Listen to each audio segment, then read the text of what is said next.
ia o na talanoa le iai. Ia po fe tonu o to ai. Wa o whainga lava fo il nea tunu. Ia i wha maanga longa wa umon whai aso ma vai. Lo talanoa fo i wha maanga longa mo le temi nei. Lo no winga lo wha maanga longa. Mo amnesty. Wha tūla whanoina, matitala tūla whono. Ia matalia, ia tangata e pei ona iai tono le nei tunu. Ai tele mea o lo a wha whina waine rei tunu. Pea na mata mai, mata mai le lalulangi. E tūlanga o nai tangata uli. E no lātou whinau le ia lātou a ia te tau. E Manuia, o e wapena ua tusi lea. E le iwa pea na o isara elu i papelnia, o ina o isara elu i asuria po yuta vo i papelnia. O sao lātou loto, le ai. Na ave whatanga tau taua.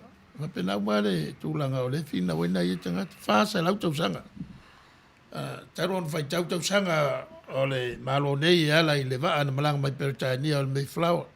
Ta sila fe on sila ulu asfulu ya November lo fam na tuina tau sanga uma. Ia, e le ngata lea ia se tangata lo ila wele nei. O tangata na mua no foia le nei atunu. Ia mai fai mai e saidi mai. E leo ni mta upu la fai o fie la tal pesi fo i mai loa. Ia, a vatu loa le fasoa ma ni mafaufaua o le nei talnoanga. Tatu samano mamtaranga, le siva o le mauru. O le mauru e le taase pate, o le mea moni le nā, e usu le pese, malangi le pese, taase pala, o le pese. Samoa, no to the village, emita, wagaga iatewe, o uwatu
Ia.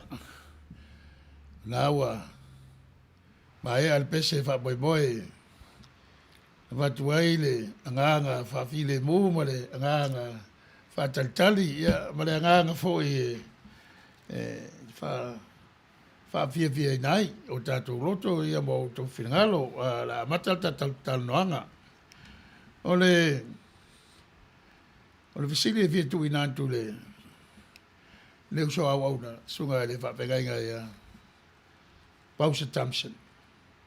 Wa tasi leo me e pe e tūlanga ese ai le nuo le tua. O le lau langi sa tele a tua. Ai ina ua filfilia e le tua ia apera amo a mataila le whengainga malona nu. O le au tua rea le wha moi ai.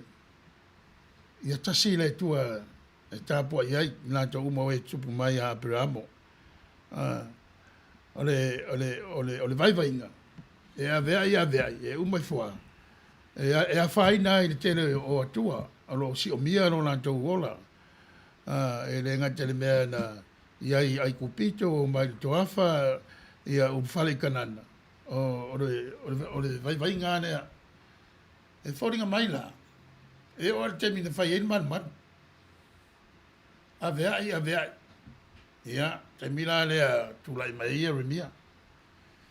O le tusi lea na ta tonu isi o le au ata mai o whenga intu ai. Ia, sa tusi a papa e tole nuu na wa uma le ta whenga mua. Waipi e tolu vaenga ia e whamamlama mai e le au ata mai. O le whatoila loina lamtanga e le tale peal man. Ai ina ua le tausia polo inga matula fono whatatia e Nebuchadnezzar. Lea na mafu ai. O le tale penga le o le malu le tatonu o Nebuchadnezzar. O le mea lea o loko pu lea le soifua ma le ola o tangata Israel po iu tafoi. Le mea o lo tuen mami e Salem. Na talepe ai le ma lepe ai le tua lenta po ia Israel o i lai papel dia o le silana fale a onga na la to loi le universality o le tua e fio me uma pe on tato tino ia fatu tua o le tua le fa ali ia Israel ia mos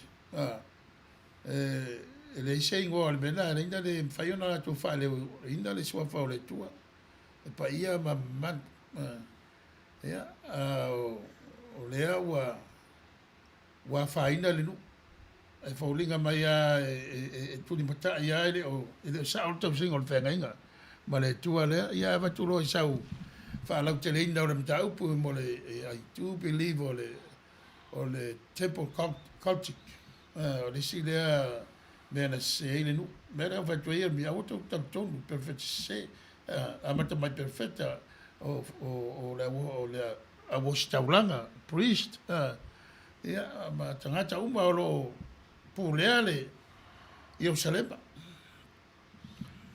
ia va lava e la sunga le fa fengainga well e sa ele mana tu ese fo i lo le tangata e tu sai ma le fa so mai awa le sina tu si tanto te vai ele le nature le tua ele tu le sele o tu si uma ia la perfecta it's very elo loto ia le mta upsisili o lo tato maua mai ai tu si ia la perfecta me sele ia tu si le o le Yeremia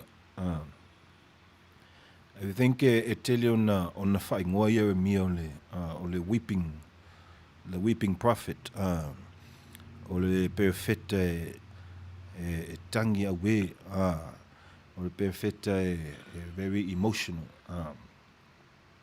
I think o le mafuanga wala iona fai ngoa ia Yeremia Jeremiah o le weeping prophet wa lo tatou e maua e tatou ia isi i to inga winga le tu lo faali mal tusi le in this book il tusi ni tatou te va ia le tu e frustrated o le tu e ita Tatou va ia le rage o le atua. I le tusile i le whata whea le nuu atoa. E o fo i tamaiti. Ua ia whasio tia e Papelonia. Tele mea matu ia ma le suffering. Sa whea ngai e malnu. O le si fo i le atusi e tatou te iloa i le imagery le whaima whao ngā o le whawhine.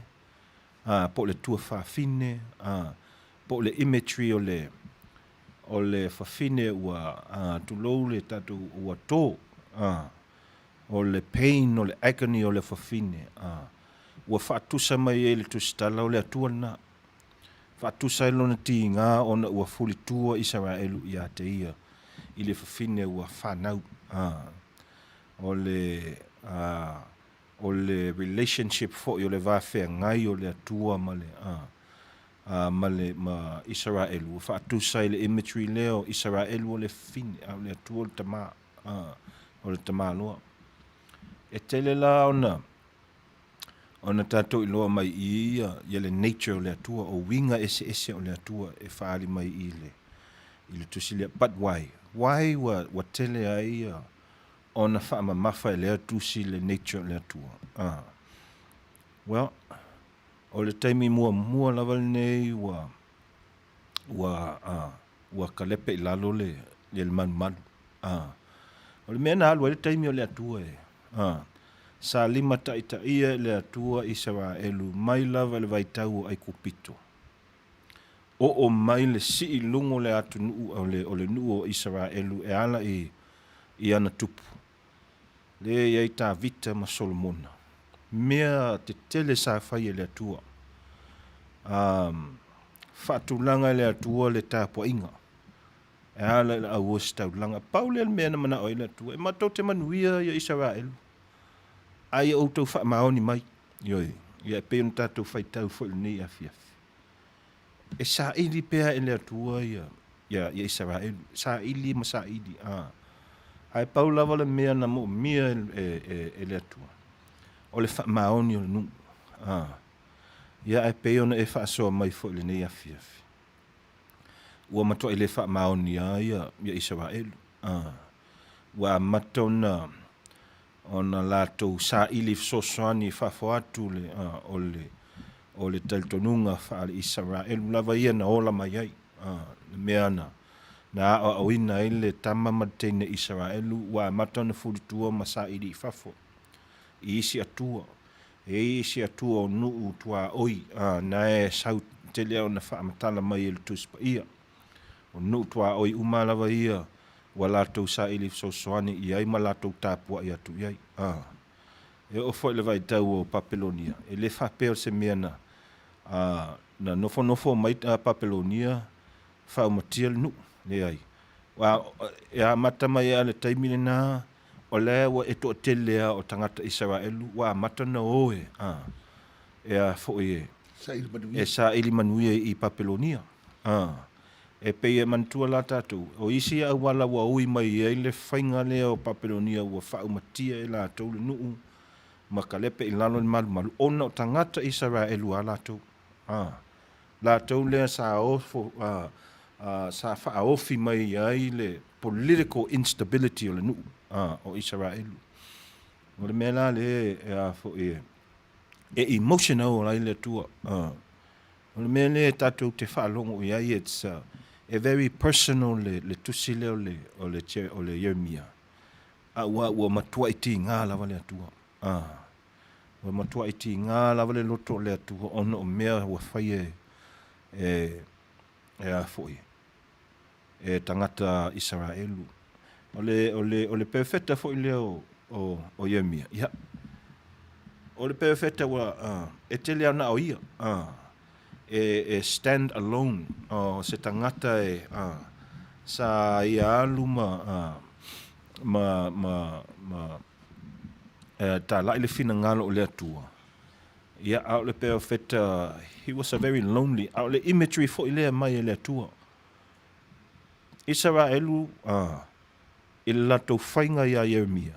O le imagery of feelings ngā le atua. O le loneliness.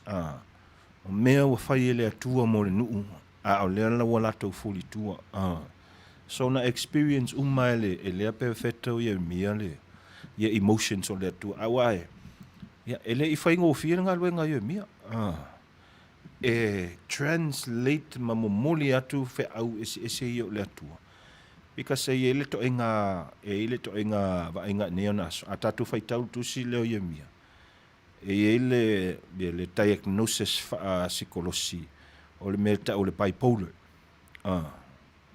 le sin le tu se mara bipolar o le taimi wa fia le atua o le taimi waita yo le umia le si fai upu waita ia fa penale ia a tatu ma fa wane fo ile nga luenga le perfecta sa fe ngai mai ele fai ngofi ia se so soani le a tili a tonu e fa matala a tidi ile ia le context lava ia le tus Wai, aftai, manino atu langa o talfaso pito mal ta feanga, ai lesa be na tasilva to ila loina ona o le leusta ila vol tupu o ia kimo le sa feanga i mal temi o Nebuchadnezzar. Ma fuai on to saule si os fainga, se o ai na sunu le mal. A wai ta ua le tu tangata o le tua wai mo fo fenga in fo ia Paulo. Le tu tangata leo le tua mai i le ata o le fafine o lo mamafa, fafine o lo sauni e whanau. Le ti ngala o le amainga o le ola fo fafu. Le o whamatala i wai whamatala i le whamatala i le bia le tua, le tu fafine leo le tua. Pe voi mai Paulo e lan tusi Roma. O le fofoanga atoa o le o ono. O le tinga. O lono winga o laiva vai teimi e senti nga mo teimi atoa ai. Pe voi ia auto ia. O le wa ta o voi la risi me telele o le bipolar. O ta sile upu e le ngana Britania ia wa matana ta mai ia ia tangata ile ni fo mai man tangata o ina le umamla o le mai e le fata fa sesi le mai ta sile mai fa intalo fe ngai ma ai ole tulanga e fia tutul lope ole tua e fio i me uma le universality ole tua le na fa pui tono le mal le ala wa vesel mal e be na sauno ai ana mo vo e tangata ile tu matu le mata o fie mo te ro tama ai ngo papel dia ma foi no tangata ai le tupu me ia alu ta fanga wa tu sai me so nga ala wa te mai wa i tangata you tai i tonu le malo papel dia pe va ne vai tau fe mala nga tangata e va ai le mata o fie mo te tama ai ngo fie mo ai pe vo ta tono nya so vai to le ala vol tu langa o lo ai te malanga mo lo tono o lo ta yala le tua o lo tau ai na le tua lo vola po le ala tinga o a fainta o a foi lo vai mo lo fale tono a ta to wa io tangata da soi fu mai tono o i ka le sia mo lo tu ke fishan ta to tono ai le faitula foi na ta to le tua tātou e te mi tātou te le whalongo ai, e te mi e whai foi o tātou whilinga sauloto, le nā tūra o tangata whai ame mana o iai, la ua mamao le musimusunga. Ai arua i le tangata aia, man wha moe, o le tua le tangata. E tere le teimi e maua e toi fo i mai ai, pei la teimi la rea wo ai nei papelonia. Le ala wo atu vai le mātango fie ma, e le whaingo whiara ngā ruenga na whai papelonia ala wari ia na whātatau i aile le tusi lea a Jeremia. A mea le awasi tauranga, the priest. E be o la tau ia sa whea ngai ma le tu whātasia o tusi ma le awa wina o tangata i whātotua. Wa lewa maru lua whātotua. Lewa i roi tangata. Ele na Yerusalema e fio ile tua. O la vai ile tua e papelonia. O le mea na le na pumo mo o le mea na pele ia la tu. wa vea ma mea wai fo te pua ai. Ia, pe so nei vai tau, ta whaso soro mai lava i o tātou vai tau e pe o tātou iai te minei, i le tele o leo ese, o lo whea ngai ma le laulangi, wa sifo tātou watunu, o lo tau whai whamtala po le atonu, le mafuanga, la alwhi ngalo le tue ne mea uma, o tātou whea ngai ai, o la sau nanga e tusai o le tūranga lea o le universality o le tua. Po le tua e omnipresent. E iai mea uma. O ale o atu nei e nu o lawa i pule le tui papelnia. Ia, ma lo whaafutai mo le fisili. E tau whia le i anga i atu le tatou e tau tamwhai atu e tali le fisili. E inai fisili o lo i lunga le tātou. O le tusi mai replying o lele misi i fopo. O tusi e lua o ia miam e sera o le ase lua malama iai. Se isa ngoa mai malau mai longa faa singomanga. Se isa ngoa malau mai longa faa singomanga.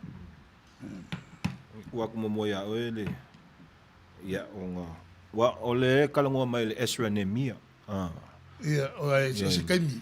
se kaimi Ai, kango i susue le fuai kua kusi. Ngai loa ai le al kaimi o la enga lua, ai le perfecta ma le perfecta. Pe la i le mia. O ai lisi mai, o Sarah, o le Pausa Xilic, voice, o le nu.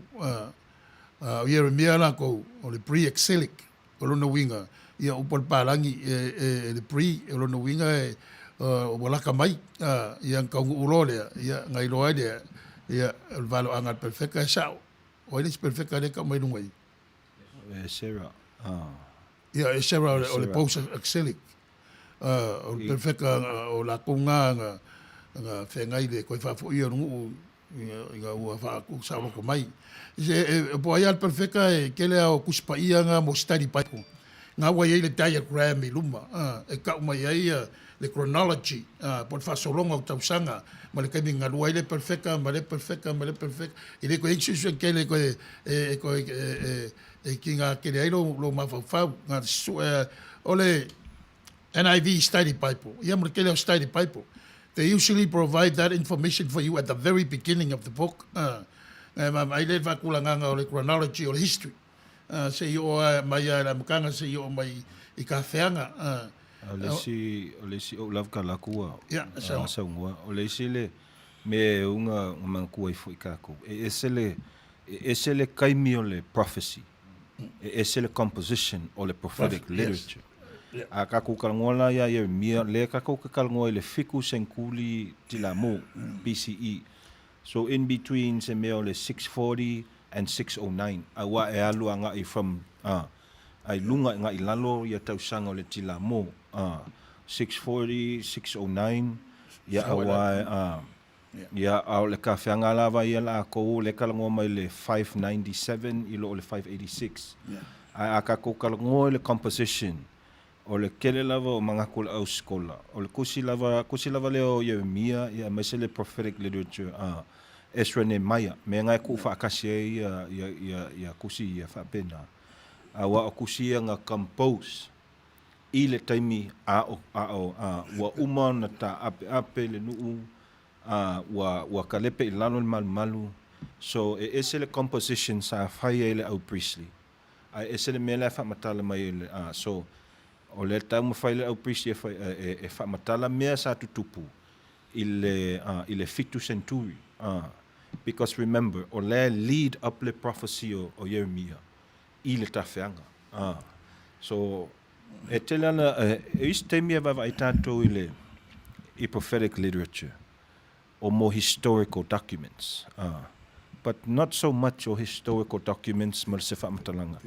O le theological description o tangata, o mea wa umana na tutupu mai, le tamu whainato theologically explain, po le al mea, mele e afo e rise ai lunga le leo le tua in all of these books. O le highlight ia, God. This is why we think from in the 6th century. This is what we think. O lo mea na whaia le atua i le 5th century. Ma winga, ma whauwhaunga, ma manatu o le atua. So it's a time of prophecy, it's a composition o prophetic literature. Ia manino. Yeah. E whapapo atu au saunoanga, tu sai voi o le o facility ina mai e lele. Wa e whaitai e tangata ona mamlama le tūlanga na a tau se tau ai malo se malo lisi malo o lan bebe e tene latu whai. O tusi se sunu uma la folafi. E po a tusi na ina la fau mai le te mina mua ni man o le o tūla da manga i whanua mo tau i lau le ma tusi pai. Ona fofua la i o tele mea de toi wha mau le la o staulanga a o iai papelonia. Toi wha ai tua. Toi wha ai pola tonu le si fonga ma fitangalo le tua le wa mai. Wa te lele a onga le wa mau i papelonia. O le se manu. A le lava feta lai le tua. O le wa lo tangata le ai. O le wa i le tua. Ia e pea na whaiatu le sunga ia pausa. Ia pea le sosone atu na ia o mata tau whale aonga. E whaisita lau tu stala o tu sia mose. Se mai lava lau perfecta. La e le iwa pea na tu vatasia se tu si taimi o le malu tuai. E le eise tu spaia la tau then mo me isu ia fa liu I alsania e kopito le tau o subjoet ai o ngana elendi ia e vai fa pena e tele ina tatou mafafau e tupua mea la tusia pe o tala ia isu monso e le va pe atu isu ia peteru si fulunga la pima pengi kusime ia le va e umana tau ave I mafafau nga matartu tala oro e an fa maulea e ona faile o ngā ruenga aisi tu stala e tu fale lei fa senga fale lei mena e leina ese ia metotia al for gospels e o lava le au sinopi synoptic ia wile toto ia me ese ai fa moi ia pe o pole vangalia Ioane ke le me tau tu I ia e le ofi me yo tu I bo tatou ia tatou tari e whatu tua ia pe o le whate le wawena I lumo le talanoanga le umu tau noa le sunga I a pausa ia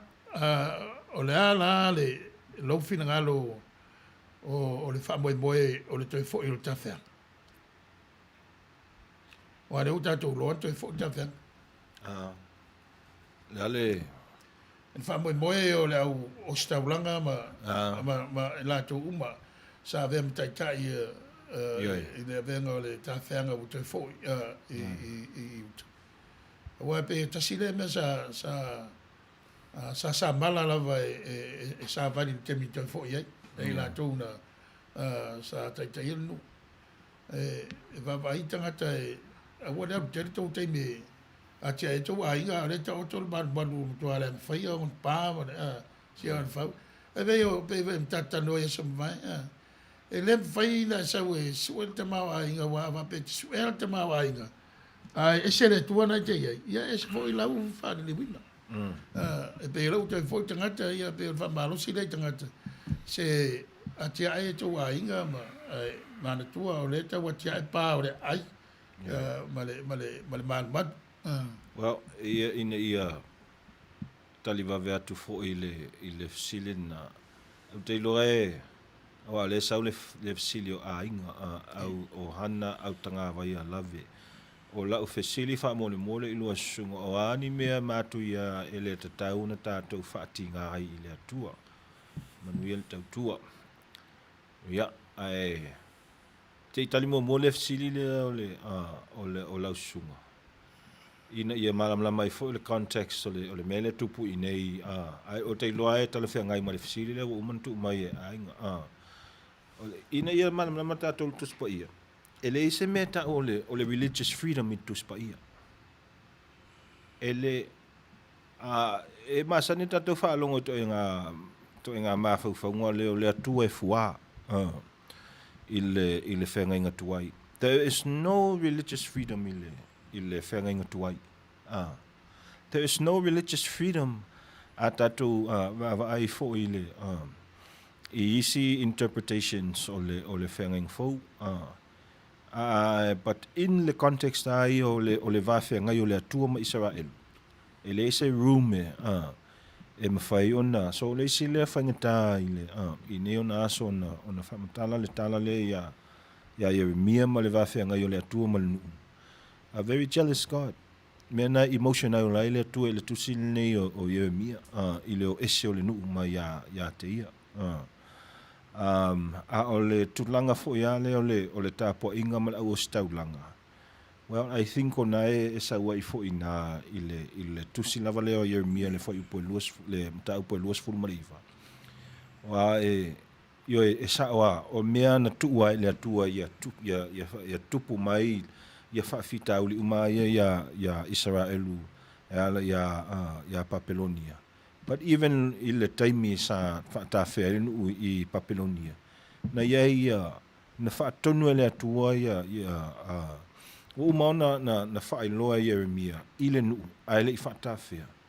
E mana o mia le atua tauteo e totola au I tauteo e whaini o yo e whaau ngawhau a inga I to e ngawhau tuanga na au mai atua ya Jeremia ai le I o atu le tawhianga.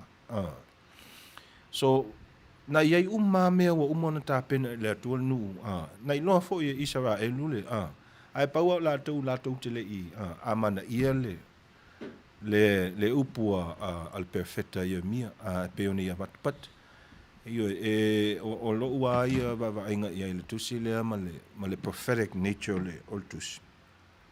O mea sa wa levon tape na ile atua ile nuu. O mea umai la o atu ya autou ai paua la to le fa mauni.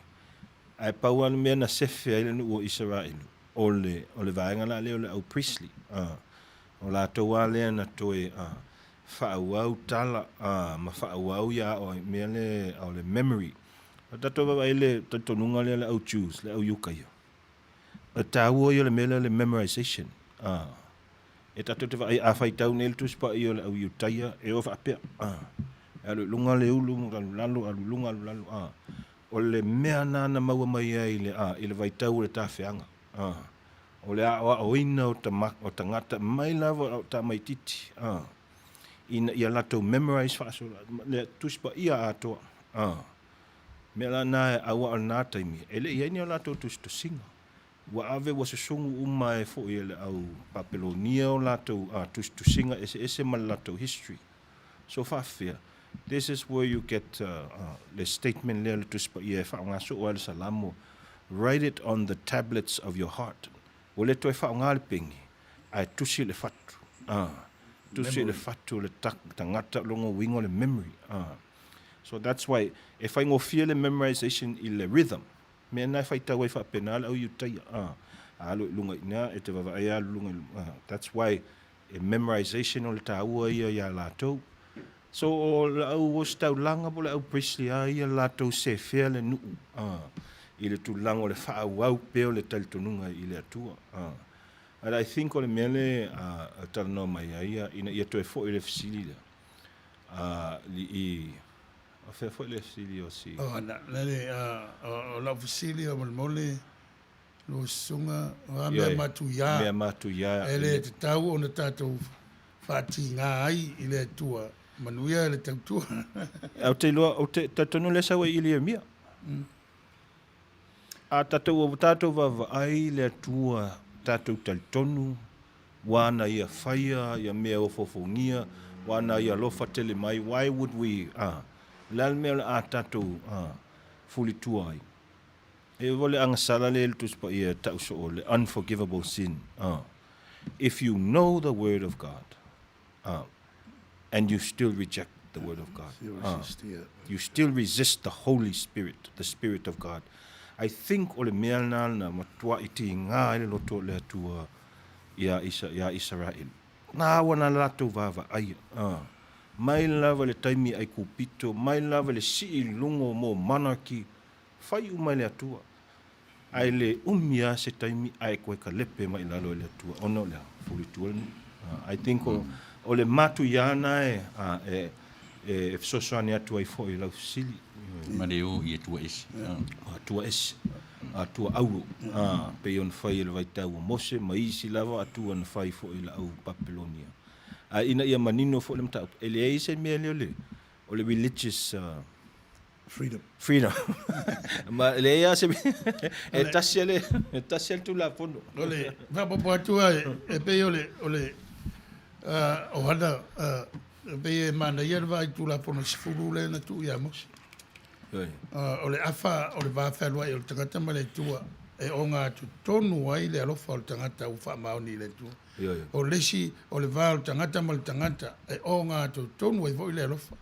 Mena na laina fa popu e su le tu la fondo for le na la tu tofo le ia telen tu ole tu la fono ia lofa ile tua ma me umbo ia te oi ma fa mauni lua ia lofa ile tua oi e pe lava oi ia te oi ia mai simbe tua wa fa mauni ia lofa lu tua e ora io fidi pe o talo le e te fa mangalo ia ro no winga ne ia me umbo ma le ulanga lo tatu ia po la le lotu te lotu ai ora le ainga te sawai ia pe alu po la tunu e lo ale ainga te sawai la sabati i lau sa unoa, i au mea fai. E pei fa penare va ai ale sa moa la te e tau i te ai le tūlanga o tangata o lo va vai e tue ai le mamala mai. Pei va o ke fisiano. Te le tau anu e fai e, o au te loki fea a o mea te fai ma upo te whaonga ai ne fisoa te aim tangata. Ia pei e tantonu au o ina o le fina ngalo ora na o le tua. E le fai a mena, ia o le ia ita lola le tua pe o saura.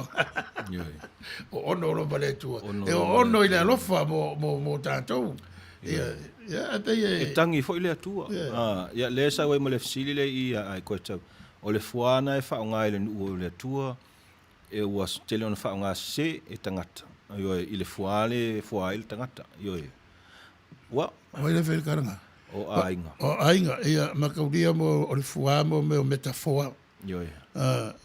Well, ke vai po le form of literature le e kusi ai le statement ama malama menga e onga malama vo le o le winga o le upu la ngai pe for ngang Samoa nga upu o wanga ngana o me vo i ke tangata le mela ma fa favorite tangata va vela tu singa Samoa e mo mai tu langa fa pena vela tu singa i utia e tele ni ia vai le fa ngale le fa finde o la fa la se tulo la ono di tinga fa tau ia ile lo fa tinao le tua ia Israel ai po la fo po la tu ainga fa upunga ia pe se ala upu po se boanga ngana po le alava ona fua le ia o le fama taleni o le meta ua le tua upu umanei o le onga le tua i le alofa o le meta sisili na fa maoni pe ona lau mai le thega foia me alofa le ngang paia tele la we mo saltonga ale saunoia o saltonga na le finangalo le tua sauloto fili le messe ciao lo te fili me lei so se tu na no se i to alu tu ile fsili pe na fsili mai le universality o le tua o te lo le isi le ile o te le o ese le manatu pe na mai e fo ile e fa ngata na tatu tam fai I think the only way I'm finding that of sort of universality o le tua ma le tusilni i le nature o le tangata ma le nature o le tua because a tatu vava ai le tusile o ye mia e ta mi o tangi ia le tua tangi fa tasi ma ye mia ya o acto ela o le si foi up o to ita le tua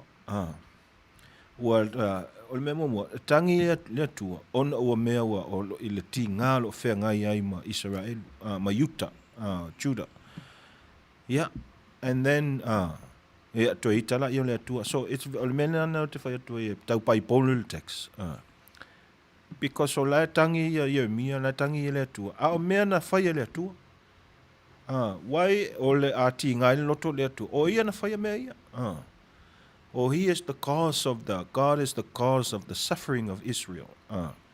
So mena leo lesi ne tusi pe ala o tusi o yopu ma Jeremia. E tele ona na tala noa ele suffering me to inga me fo io theodicy. To inga manatu vo io le o le atu e pua nga fatas e suffer fatasi le atu matato. So e we lava lo faia le atu o tu wa le atu e kalepe i lalo malu ma fa untia nu ma fa tafia pa ele o comfortable fo ile tu ile mele o faia o fosia Israel le lima o le tu na te faia uma me ia o le winga na o le poetry me ia o tusi o Jeremia o mo me o laments le telefo ona mau le salamu laments ia o le tangi o le tu i me what to al tam fainga vo ele tu ele o se falta o toua na feta lai na mamoli atu fo ile warning ya fe au ya o to ala I perfect ss pe la o Jeremia a to te le fa longo ya me ale le tu pu ile I think in that regard em fa yon tato va ile universality ile nature o tangata atato va ai fo isi to inga tal tonunga e fo le lato nature if so ta e mo lato tal tonunga ss ai o sa ulea va ai ma fa so ai tu sai maltus ma na ia ai so stevia jam fa el tangata eta tonu le tu fam tala na tu e fam tala mai le point of view o tangata yo wai el tevia tu semana fa sai ta so fa le tu tau whai lor tangata whamtala le tua e o soa upo tangata. Awai e tātou te leilo ato toa le tua la tau pepat. O le alufa o le tua e whelanu lanuai. E langa te leir wha moe. Pea tātou whai tau pe whengai tuai. O wha moe a ia manuia aila la o langi. O au whanau. O le pe on sau noa le silanga whaenga. E whamalaia e whamanuia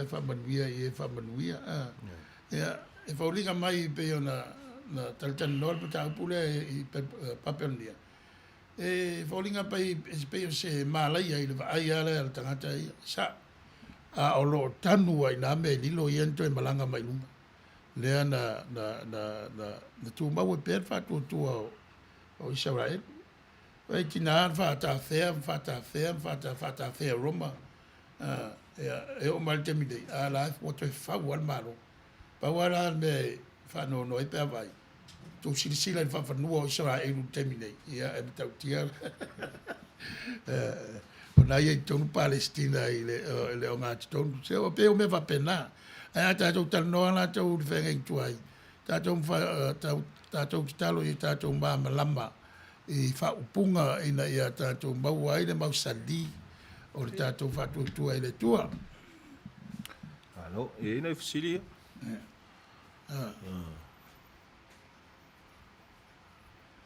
Whai mea te maroloa aua la nei te whātinga au. Maroa ainga. O lea kou lava, wala winga. O lea kongu lava le meanga wala winga ia mia le tua. Ai whai kaua le first page o le kusea mia. E le miang whengai ma whawhika au ni whainta o le nu. Wala au e whai ma whonga o le tua e whamatala tu iai mea u whale tongu mea o lo iai le nu ma mea o le au mai le nu. O lo te utala I lona teimi ia mai sele ru mana I o nu. Nai pe I o tu sia no a matala ngā ruenga le I tai alu le ta whenga.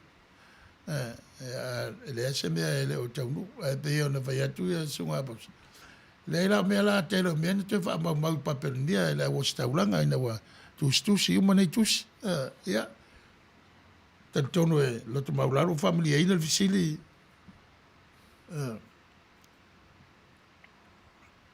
lele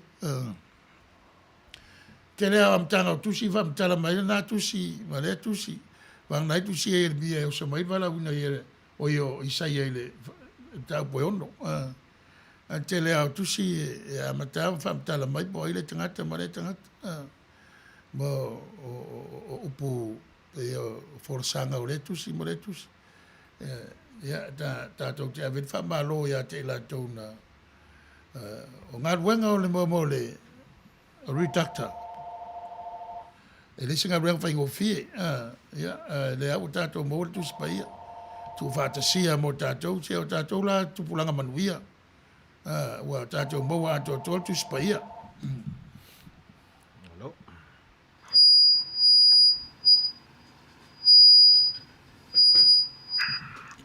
Ya, tauno mai.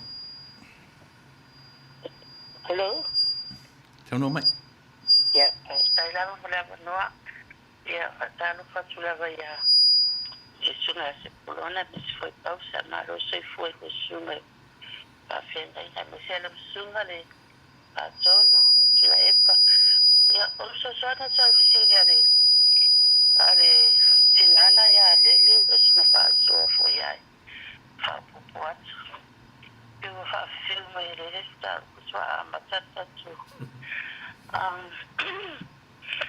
Ole a foi ole amatanga ole balawina o mia ese mai e tele si perfetta ya le tanto ma mai ai la balawina ile tuere fire il manavo tina na sofia ile tu fa perfetta ile fa na ese mai foi là ile no o italiana wa vai roina isa va elu tu elua tra elu mai uta Leala e o mai se mo yo mia. Olo ye lava fenta isa va elu. Mia masa ni lava pean au mai e kupito lea lava e toso mai lava. Se ia o mai umatu lea perfecta o mai fa pena o nga tupulanga lava. Isa va elu mai uta. Olo la tufati nga lava ile tua. Lili wese. Mai le tua mena mai le tua wala to li fa fia wale fa tasi wale fa lua watu nasi ole oyomia la maton sa ole tua ya yomia o lua le sila fe le tua no ulia o matua sili le maro losi o la to loto ma di liwe o ile tua la na te lua o le tua aina la to te ai le tua ile eso la to tu popole lava ile tua fangala ile tua ya mia famaile ile tua ya mia tala mo mua ya mia na mo fa a tofu ile tua ya mia fa pia polale mia le ai se ita o mai pe mal malama le yo mia ile mia le la sa na yo mia le mu famaile yo mia yo e lo te lo atu le la o se kat mai le tua le le vai te vai polale simio e vai mai yo mia le se va ya tu le uro o lo fa sanga lo na mi le tu ma tu o lo wa e ya mai le tu na tu no la va lo di foi le anga di tu le fa mai lo le tu ya mi ya tala ya mi le tu a o sta me ti tu te le ti ya fa pu la va se fa tala mai le tu ya mi ya a o se fa mai o sta me ti o la va tu fa ya tu te a la va ya Pai foi o fai a tatu e tautala la vai ai. Pai mai ro le atua, o le a o fai au mata ia malo. Ina ia awala fetawi lo o mata, ma mata o tangata. O le au fai alo mua uro ia siri lo na malo, e pe o le malo o le papa po le saamila. O ala feta ia i oe ma upu a tangata. Awa o tangata. Wala se wala tu salinga wala tu la malama ya yo fefe la ya fa ya tu le tu o si ya ti oi ya e al sururo sunga ti sima ya o le mena le ta fia tu le tu o me ya a yuta pa isa va e no fa ya o i foro lātou tamai, awa lātou te o e taia Jeremia i o lātou laulau whaiva. La le winga lea upu. Lātou se whaamatau i le au auna por perfecta le atua. Lātou se whaamatau ina ia whasio. Ai le so lātou me mawhai. Awa oro ia i le atua ia Jeremia. O le mea tonu ana ia le nasi ngā le atua. E le ngata te ngā ia i sa wā e lu lea o wau. A o wa i whaafia. Ai le fiu lava i sa wā e. Fiu le alofa o le atua. Ai le liu lava i sa wā e lu. Pese ila le au mai le o ana perfecta. Nga wa ai whaile atua ina o mai vai Jeremia. Pa mai anu wharu whaipu mea. Se i tau watu i ai le mea le fina ngā le ele atua. Pe i al whainga le o mea le lima whaipu mea. Ele whainga taile le atua. Nga na anu o Jeremia, pa mai le atua. Pe i al epu whainga le pole. Le lima whaipa pe na anu tango tu lava ia Israelu pa umatia uma. Le ese se tu mai. Le ese se tu na pule le atua. O la ula se soani meta o le mea tonu ale na leina na whaile atua ia Jeremia. Na ia aru ia Israelu. Ono wale liu ese Israelu le atua. O le atua. Ele to ilalo le atua pe tani fo ile atua tangata. Le ai. O le atua lava ia. E tika o le atua sa o ale atua pe a whamasino. E tonu fo ile atua pe a whetalai. A o le atua whai mai e tele nese lona to sa. Ai ari li watu rosa ngata whamai le atua. O o salamo le maalaia manu lava o te avatu ia i atu. Ai ina wala atu salamo ma foi mai. O talia le atua ilea ilo na alofa muti vale. Ia o lau le wha atua. A o le atua lava ia lo tatua o nai. O se atua alofa. O le atua o mea uma ia tatua i loa ile na. E haalia ia atua ia tatua na vinga. E te tau na tatua maramalama i vinga o le atua. Wa ana le fina ngalo le atua au mai esu ke viso le nei lavalangi. O le atua lava lea. E le tatua se lo vinga o le atua. O le ala le vinga o le atua. E lo soma wala lupe. E ala ia esu ke viso. O se e anga manu. E uma ia. Ana le na ai tatua ia esu o le atua. O le tino tangata wali watua. O le atua wali tino tangata. Tatua se le malmalama i le atua. E le e te taua tatou malamalama i le o le mea na le te ilo e fina ngano le atua. Ia malamalama le lei le tangata ia te ia.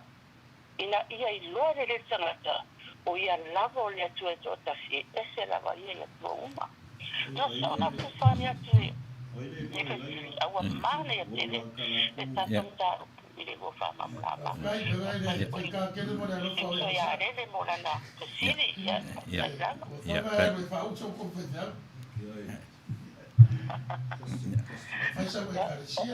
Whaukuanga ngā ale kakopolo kalama mo oe tina. Mana ia le. Mana ia le whaatatianga o manatu. Mana ia le whaamatala mai o le wala au fo o Jeremia. Ia le au ese manatu o ile sailunga o le. O tūri, ia, mana ia whaaftai mo le whaasoa. Ia, ina ia manino ai fo ia vaenga lua o le tātou talanoanga. Pea tātou whaasoa. E iei le vaenga wha le whaatuatua. E iei le faith perspective. E iei leisi tu o le sa i lingo le tusipa ia. E tau o le scholarly perspective. A ualu tonu le falsa. E na le faith perspective e au mai. A ina ia a fia malama atili tangata i le i tala lo tuspa ia malona whaamatalanga o le context mea lo tutupu. Ia e la le tu o le scholarly side. E mawhaiona whaasoa atu ai. O le mafuanga wala i ona o whaasoa atu i le atua e tangi. E tangi ono Israelu. E o le taimia tātou te amata ona tōna manatu o le atua o se atua mamao ma tātou. O se atua le experience le atua o tātou tinga. E ailonga o se atua tātou te mana oe. E tātou tāpua i ma tūli i luma i ai. Because o le mafu angana o le atua. e malama le atua i le tinga o le tangata, e malama e tangi fo i le atua o le nature na o le suffering lava i le tangata. Wa tatou ia Samoa, wa tatou masani e le ai ia mani se o le atua. Sao? O le atua le faali fo i ona winga a ita a fua e pe ona tatou tano ia wa tatau wai awa o ia o le atua. But if we tatou manana o ia malama atili fo i tatou awai i le atua, we have to e tatau na tatou o i le loto ma ta upuia a pe a tatou talanoe le nature o le atua. Le sa wai i le tusi o le Yeremia. E le nofo wala au le atua ia Yeremia. A manatua. A whai o Yeremia wa whai ma mea whai ngā luinga. O emotions ma mea umai e o lo whaali i Yeremia o le taua i o le perfeta e tangi. Eoi. Na le ia Yeremia. E le nofo tangi Yeremia. Tangi ona ua. Ona ua whao ngā mai e le atua i e whai ma mea whai ngā luinga.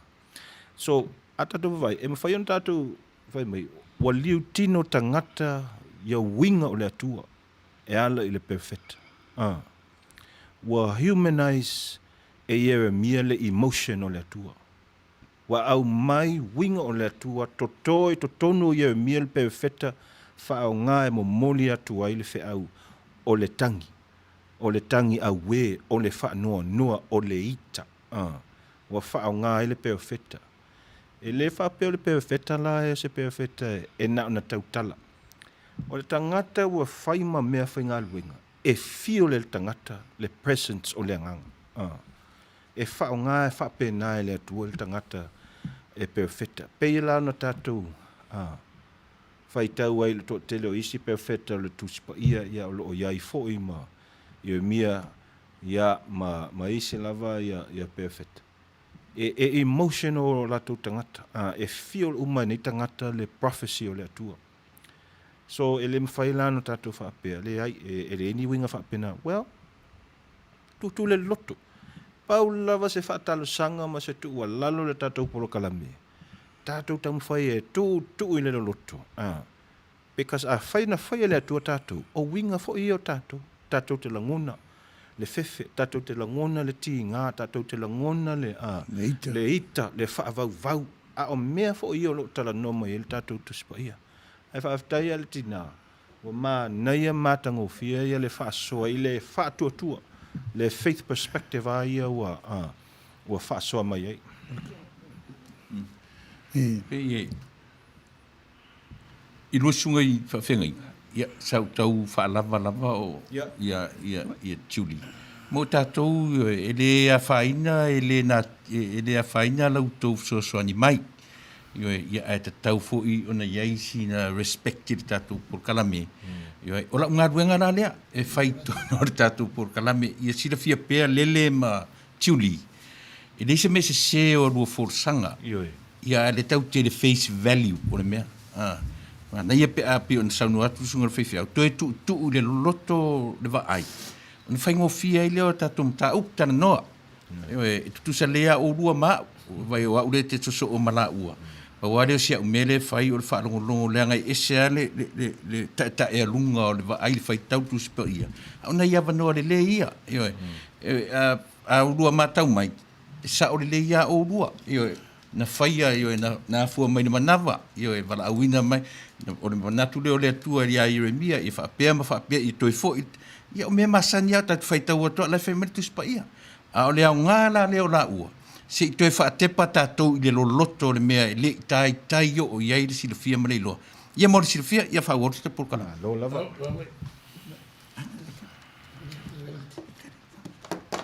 Ia, o le nā ua, o sosoani atu fo I le whaatono o le tātou polokalami. Ia, e le mtau. Ia, e pei o nei, manatu fo I nā, e mānaia, te le tātou talanoanga le nei a fiafi. Awa, e pei lava ona tau mwhai atu ai fo I le whaatonu, ma lo nei tangata. Ia, o le deeper level le tau mwhai atu ai. Ina ia malamlama fo I tātou. E iei le itu, le theological, le matau sisili. O le winga la o le matau. O fea o atangia mai ai winga o le atua. O le matau sisili la na. a tātou whaitau la le tusila ia Yeremia.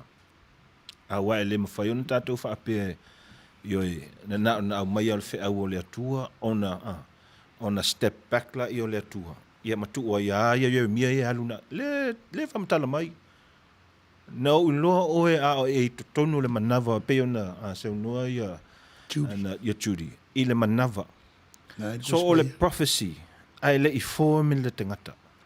Wa umana pe o le vala aua o i fo i le tinale le whenga o hana i le tama hana i tangata ia mo o le ta ua tangata ia wa tu ese le aupa ia o le aupa ia. So o le isi le me mawhaiona tātou malamala mai o le aupa ia o la tau wa whai mafofonga o le atua. I think o le atangia mai ai but na au mai fo i le atua le na whaonga le atua Yeremia. But ele I alone, ele I alu to tasi Yeremia na au ia. Na alua Yeremia ma ave le atua. Na alua le atua ma whaonga. O le ngā luenga sa whai whaatasi. O ai nai loa mai ai ia le atua. Ioe, ma winga o le atua. Nai loa ai I le tangi a weo. O Yeremia. E te tau fo ina tātou wawa ai. E yei human characteristics o le atua. Whawheo na intimate tātou male. Whawheo na lotolot. Tātou tautonu I le atua e lotolotoi. Whawheo lan tātou loa. Ia, e a taimi e. Se tu atu pe I le sunga le whawheo. Mai sana ia. Nei, mana ia nei, whamala maina. Awai, te mai voi le ngana, me whaftai ai nei tua an, socially missionary. Whaliu tuspaia. Te leo o pia nei sauna wa human ai. O le, so se pena whaiatu a taimi tau tala le tangata, mai lo upo le tangata. So, o le anthropological approach, o le whamatala mai le tua, I mea lai a Yeremia. Le o whaari e le tua ia lon whinangare ona whaari mai le Yeremia ia I tātou. I whaupunga la ia. Mea la ia e pēr vātu e mo boanga ngana ara ngā upu. Po meo telo meo metaphors. A e la ko tipa winning. Winga. E tātou tio e. Whatua iloa la o mamalama le history ma le background. Wai ia vai ia le voa tautala le tua le ngan Samoa ia oi mau e le tuspai Samoa ia o te va ala tasta to pese tato te liu mai ai fa wau ia ale e le mon mana o le mai I la usunga vaton ia sei tali de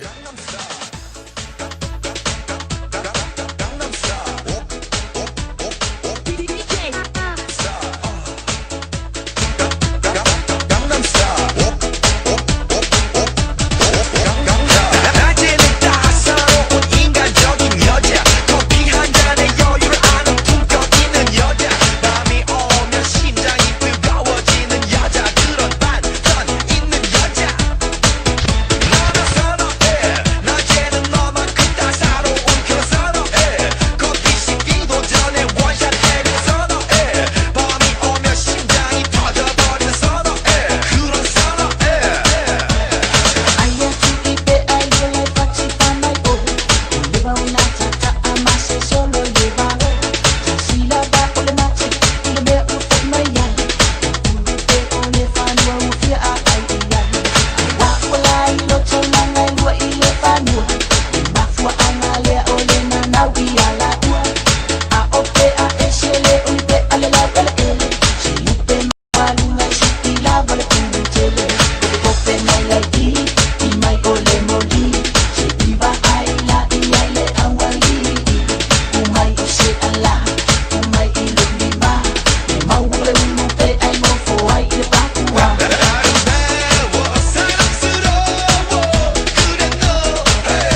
toe Whamawalalo Ia te oe O utuli vai Ua alanga Fa mole mole Ini masei Sau fauina Ua ave alea mama ila Ia pau mai o uleanga Ia ita O lau whaai unga E pule oe na wawhionga O olea le whaingata Teu te fia teu teu ilo tava No anganga whamawalalo Tu sape o tele mangalo Hauni o uasa Totoe Ia whaia umo oe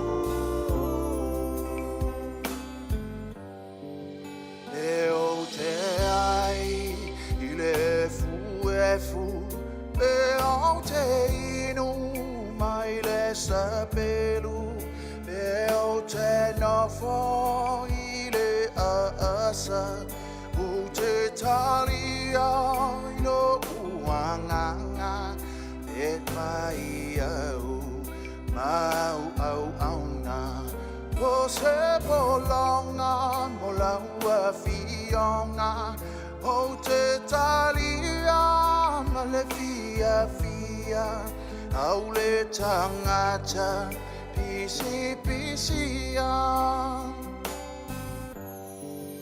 Leo te ai ile fu Leo te inu mai le sapelu Leo te nofo ile asa O te talia ino uanganga E whai au, mau au auna O se bolonga, mo laua fionga O te talia, ma le fia fia Au le tangata, pisi pisia O lau whaai unga E pule oe na wawhionga O olea le whaingata Teu te fia teu teu ilo tava No anganga whamawalalo Tu sape o tele mangalo Hauni o uasa Totoe Ia whaia umo oe Pera ngā lua horan mo mai samu.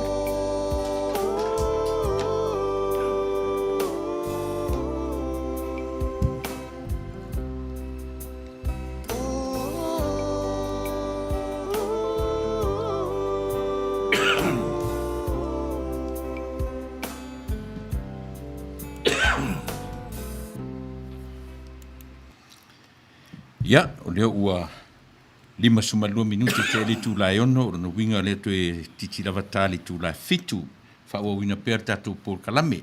Ia, o sina whautuanga, mai le tātou por kalame nei, io e tā ua le tātou whetu whai, ai le o le tu e ngā tuwha fu i le sau mai pi te whaatonu mai, io e le tātou o unanga. Ia o le whautuanga e watu, a whapea ua e poto tele, Yo ia si e fa fonga mai pe mau to misisi me fa popo ina Ioe, o le tāua na o tātou por kalame. Ua ni te nofo ma whaatonu mai o whaiwhi au whaawina mea ia tō te whaasangai.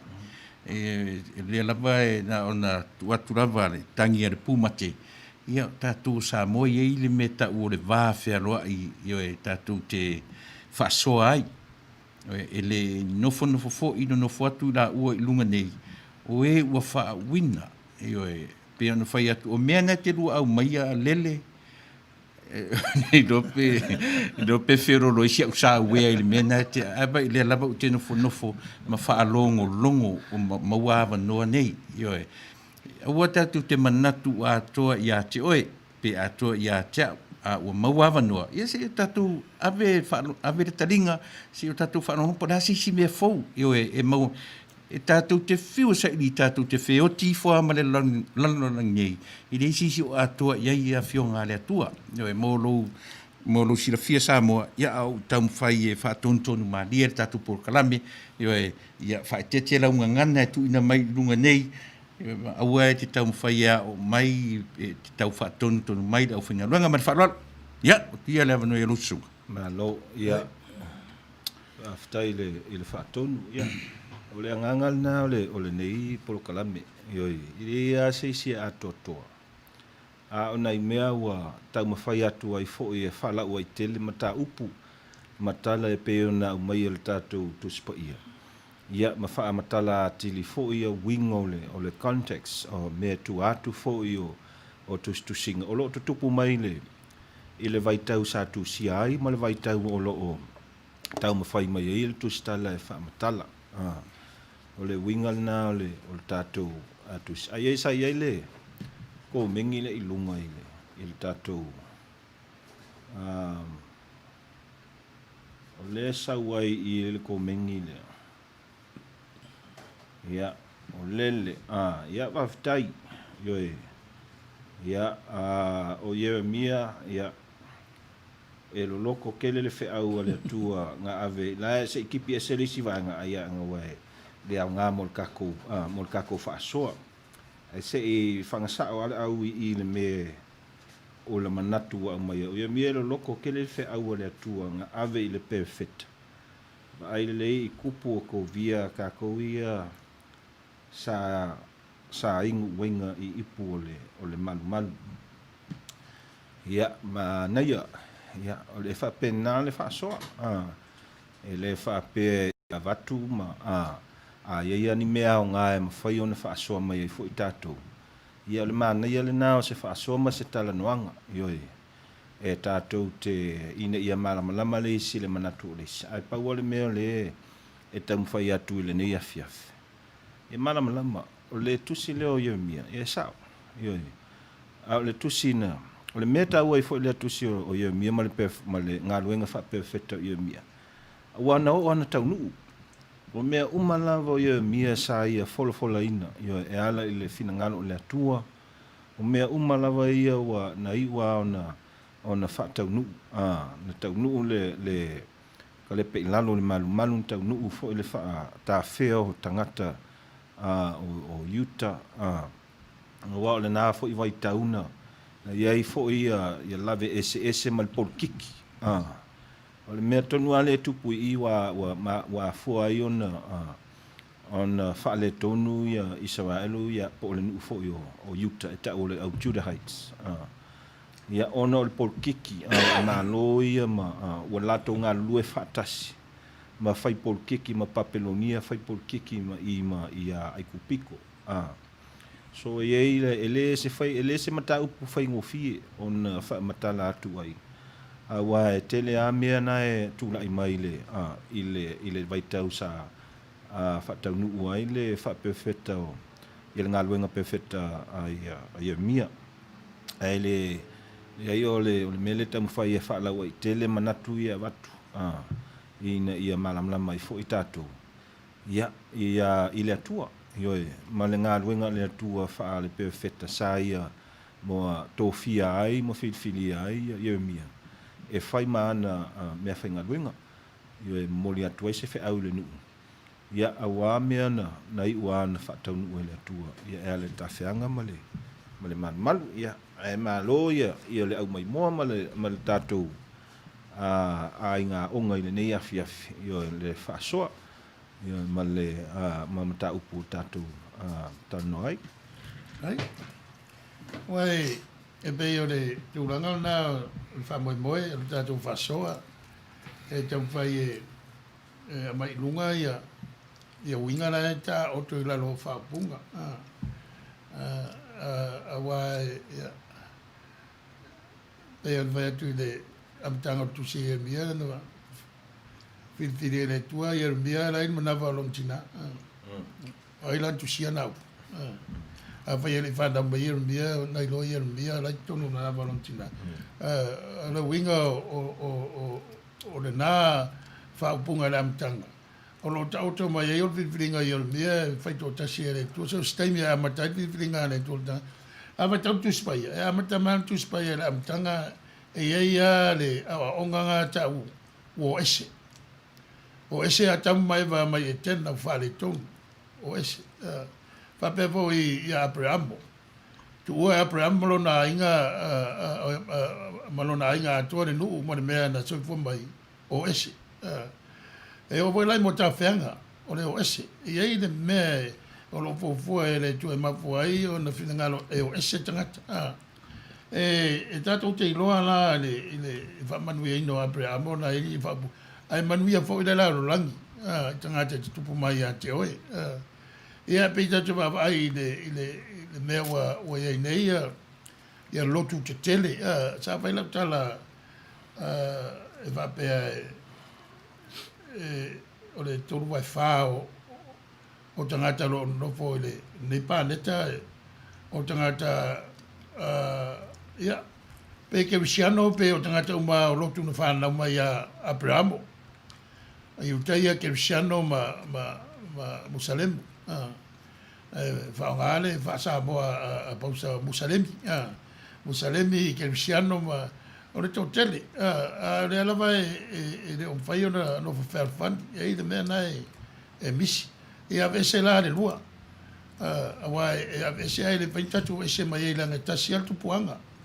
Ai whiri whapitoa tangata. Whai ngā le tua le e tusi mai mo tātou. Abrahamo ia Isako ia Iakopo. Ai le e sau. Whiri ia Isako ia Ismaeli. Ia whaso solo mai le whānaua a Iakopo. Sui le ngoa, o suinga. Sui le ngoa Iakopo, e mapuanga waringi sui. E loa ai whale tonu o le tuanai, o lea wa matare si am tanga fau. E ala na tusi mai, mea nai a tātou. E o le etu o le vai o le toina, sui le ngoa. E a ela tu o lona uso la sa ita tali mai o io sta la vai o fan pepe e nga yo le mtap si sili fa le le tua me o vale tonu a wai o le tele o me alan vale tonu ia o le tangata a le tua ia fa le me o vale tonu a tu si lo tangata me le va le tua e tu si mai la va inga tangata le ni me tu si pausa mai lanki le tu si mai le we have to understand the humanity of God to singa they are perfect langala to see my approach for anthropological perspective I was so natuna I never be asuya il mondio le tua man va le tua man no va le tua o na me uma o fa boy na ta sa idipea sa i pea ma le loto maulalo ma le alofa ia whapopo atu le tato mtaupu. Ia, malo. Ea, e tu atu lava noe i le aitie whaisau wha ailo ai nei vanga e lungu tato. Ia, e pe o si vanga masania ia whawhiwhia mai tatu pūrkala i o e whitaringa e tapunu. O le isi vanga whakawhia le lungo le kako lainga. Ia, mai vanga maloa whaftai. Ia, whakua whakou. O la u tau tutu atu i anusunga i whawhengainga. Nanga pi e irisi temi pe e tau alu a tatu pe e tau tau fi mamau ala usunga le yar sa ato mai yo upu ale nu sa faoti yo tu fa mea ya nga ya nga mo I matou nei yo in fa onga e fia matou fa tau tu spa ia a lona popo lenga o se o lona fa ma senga ina ole fentana tu spa ia awa pe fa tu va tasial me no tu spa ia na wa tatu be o pok I temi wa whainga malo al sana. Lea na whaingoa ia le lau mua ia kupito I lona suafa ia. Pea whapel tal vaso peu na. Na o ia la ostaulanga tangata ma Yerusalema. Tusi le tato tuspaia le taua ne o le fitsefulu le numera Latina loma ia Sepulona ile ngana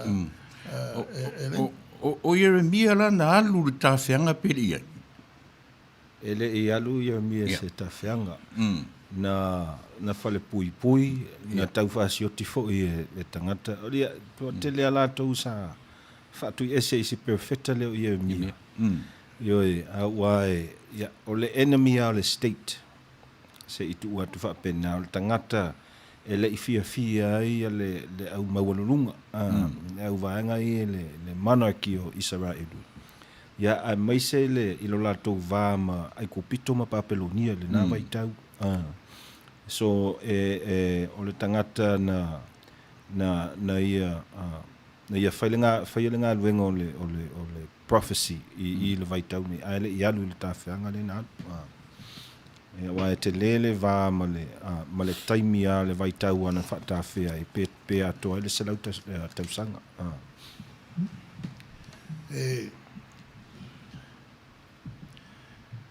A voi ole tāua le tātou whaitau tuspaia. Tātou whaitau tātou mawhawhau I le mana o le atua. Mawhau tātou maua tuspaia. Awa fia mai le tātou ri vaola. Pawara o tuspaia sa whaitau I tangata I o la tau whaitau.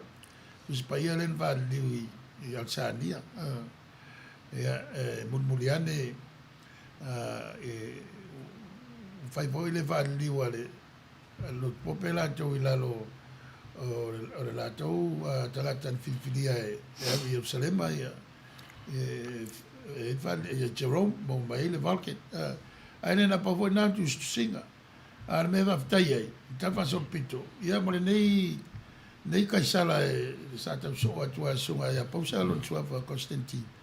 E pe ia le na initiatinga na matar tal noanga. O fa tu tuanga ia fa sa loto lo va. O le sa salva lo tu cristiano le amtanga. Sa no foi la o palpala me ka catacombs o la tu muaia la Elena a Michelle Roma o mai terminei no foi ia me faile lotu mama di diwa ia I la o leiana ia ta tu pulanga ia le wa ta tu sa loto ai o tu si voi ia vai tau ma le lotu maulalo ma le nga o le I wa le fai go fie ia fua wa le tu sa uma pe o le fa mama pu e tu la e pa le upo le tu putamanga. Ta sia tu le tua tele ala vai o winga semanatu. O le tua le na mai venga tu ai le wa di tintangata ia Yesu ya le na ta tu ai tele o tu ngalo. E le ta sisto ngalo tu ta o so pa Yesu. Ya to no ai ta to ve ia le pu kemsiano.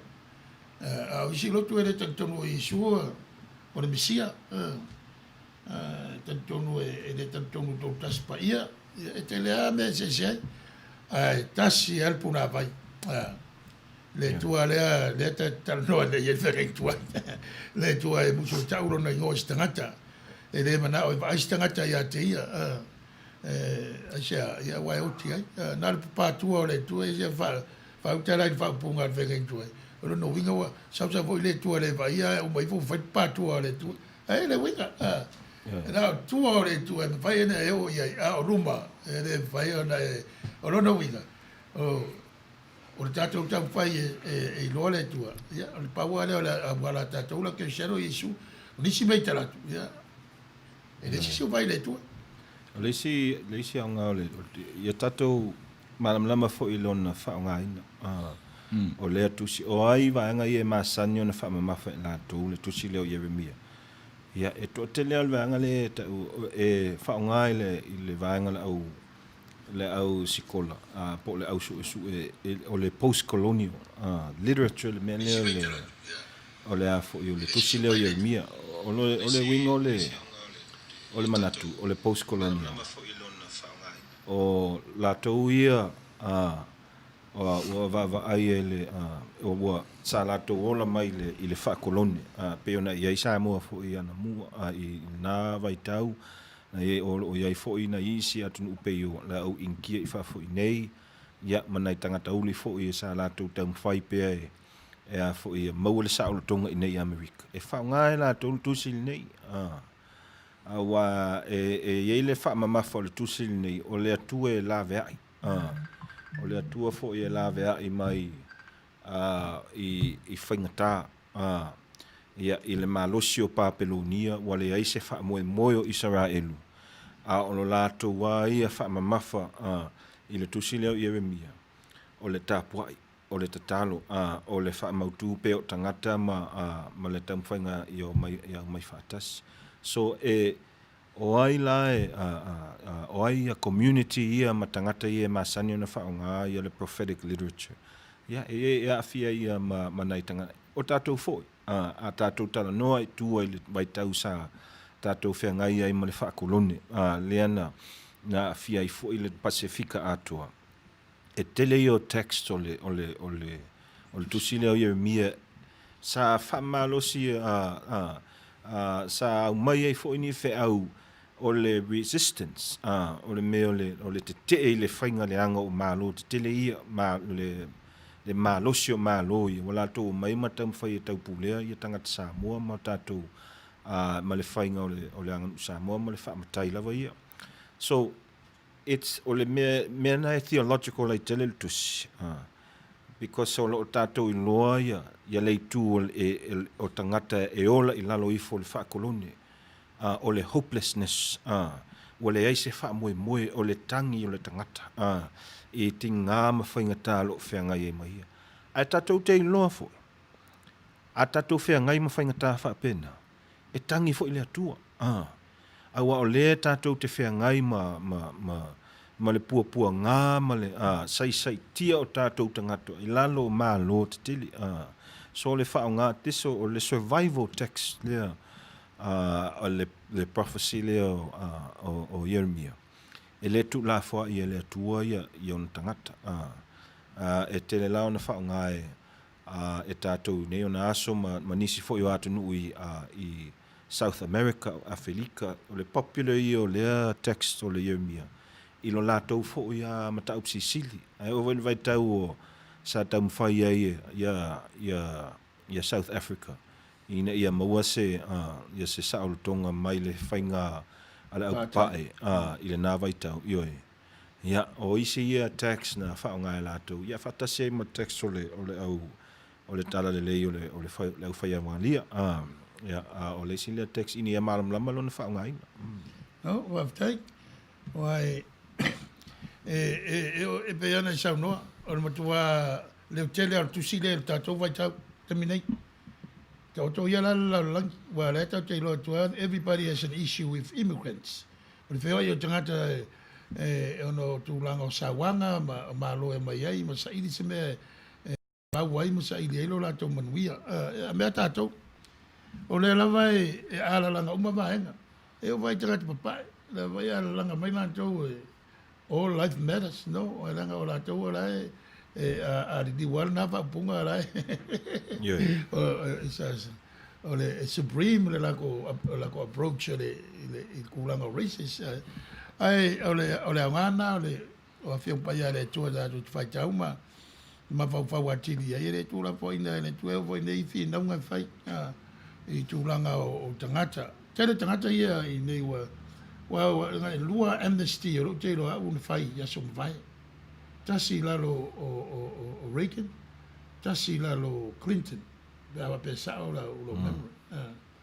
ia o le tau fai voi la le democratic kai mi nanga o le tangata le te tonu o le maro o le whainga ruenga o le wa ila la tau sao le wa tongi ala tau maa so i fua mai ala tau whanau o le they are part of the economy workforce ai ole fala velave ia pe ona vai atu se vai tangata fatau palangi ala tau fatau le south la tau le sina me te le na finumia ia le no fide mo le tatu watu nei te nei lava ia le si tu ole awala watala no mai le amnesty mal immigration a tatu va ai fo ile context so le tusile ia mia male tafeanga ntu tatu e tangata na fata fea no papelonia ma ave malato ave tangata ia o ila tangata ia na ave ale au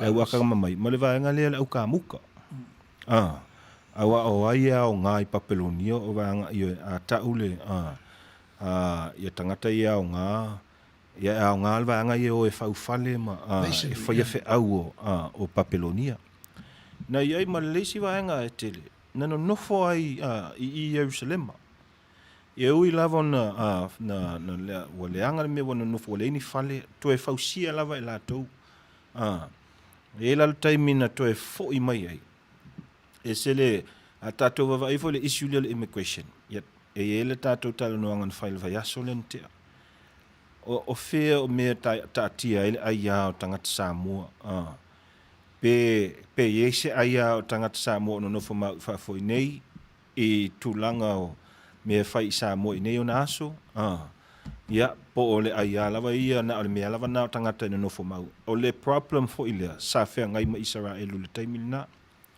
o la tou sa fata fe pe ye pesa lato na lato to e fo i mai i Jerusalem awa man tu ta to na to e fausia le malmat le second building o le temple na to e fai ai na ye ona lave fai ngatala na wo mai wa telenga ia nga tupulanga i walu o le tau mo fai fo la ele e va ai ya o ai le Israel mo awa o to o fana na to yo ia fana i fafo o le to yesi ai o to fana i tonu i Jerusalem so le problem le immigration e pe o le simle mata upo mo fai nta to va ai i le tusile o Yeremia e non so tainga even le mta upo pe nta no mai lo sunga nei America au te loa le ai mase atu no lo le fe ngai ma le mata upo le immigration ma le amnesty po ai tangata e te tau e o lato ai a te tau yo mai tangata i ele ai a te tau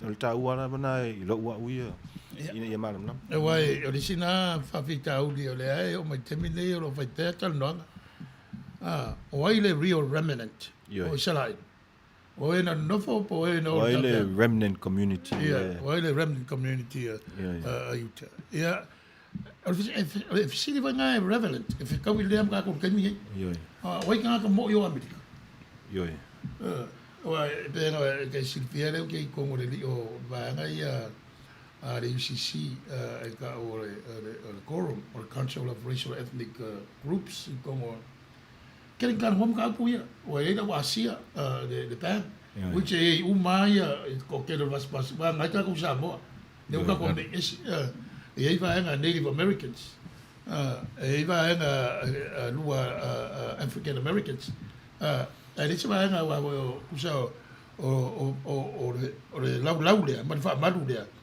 ne wa sao i kongu le o kangaka i ese mai palangi fa ngore ka resia o i sao ko le ele ko e fisili se ai o le fisili ale o ai ka mo yo le ku ia ko for ka malang kat e mo kat sa bona go era o le pai ka wo sa bo ma ka Europa ma America se be ga ku fu ala ka ko ngo le be ga mai deri le va ko sai va o le o ma guia mo va ka ka mbia nga vai kai mi pura a sa mangi per kangi ana wa nga so le va ma guia le ku New Zealand Australia o Europa ka ko vo mai America a ko le ka psi ora wele le umba le tua ka umba le kwa se me ka nga pa wa me e a wala fa ye vai wa bisi da wala nga ka ko fa le me la nga le winga nga o le amnesty e le la ka ko e fai le amnesty e o ke ri o pe fai nga fai se amnesty ar vai nga mo fo mar vai nga ngor ka fa ile kuspa ia ile ko fa mo mar ile anga me amnesty o fe tonu rai fa sino ia ile remnant o tangata ina no nofo yo tangata ia le winga lava ia le remnant community, those left over, the left behind, the real original. Le upu le root words a le upu le tafenga le tau tatu fa Samoa ni tafenga. Ya se tu atu ya Sepulona na fa kala wa da sa upu café café no upu ka kala wa upu café se sa upu kalama tasile na me sili na le tau titala no ia so uma café ai atatu o le upu tafea o le vai e fia ngai le upu tafe o le vai ale ave lona winga e yeso na taua e fa matala I mena no ofisile tu po le ale me sau ele upu le tatu fa Samoa ni o le tafeanga a le tafea ia le fa Samoa e refer le water io o lona winga o le me le ngata o le current o le force tatu va ai le fa eperu na e fa le liuma le exile ese la winga ia ese lona le exile la ia o le winga monia ai o le exile o le tangata wa ave ese wa ona ua fosi mai ese I mafuanga ese a total nona e mana yellow city fa ta fea po fea fo ina meana awa o le tuspa ia lava ia ele I fa ali liu mai I le ngangana ingilisi ngang fa di liu mai sa o le fa e peru so tasila na me mana ia tatano danga ta uro tafia o le fa mo o le vai tafe e la fo uma ia I mea e la fo ia le o taota la fo ia I o le fa mo o le vai tafe fo e ave ai mea ola e tafe fea I so se mea le ala uta tu fa e tama mai te le to ina na la to danga o le lava tatu tana no le tafianga ia e pe fa fena io I naito ina wai o le va mara te ule ma sangi o polonga tangata wa ave tangata ave va polonga va tangata taua wa mai ile metafoa o le tafeanga uti utware ase ma lusi o tangata pe ma wai I ave ma lusi se vai tafe po se po sami po po ame I tonu pu le ma lusi le tafe le ia ma va vai o nei lope na ave ni povi mani ma me pe na te me tafe o an fainga na ma lo I tau e le se me tu o le si ben vai atu o me mo sunu matusi e le ma fa a sunu tusi wale ba wale am tanga martala anga o tangata e o fo fungia men na fungia ile e tu singa no te fa ma maui papelonia o le si me e pe ona tatou critique ile ngangana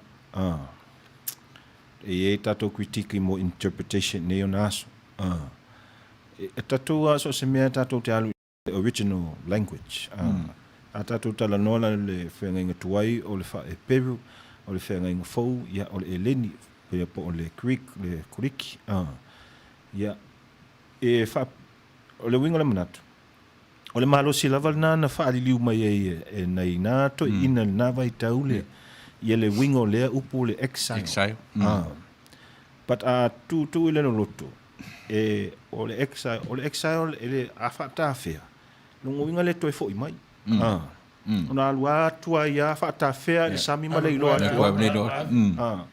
a da total no le exile e temporary e fa moi e ele fa moi to foi mai so I don't know ia mo au wa ye on the revisions o tu spa ye ne ona so ya le si le revision le wa ye a tonu ta total no ai pcf foi mo se aso le upu yo Yehova yo a wa ye le va ainga fast consipi o le mafu anga fo ile wala yo na sui le to tele ile tu spa ia la le ia I la mosa e tato oa e tu le scholarship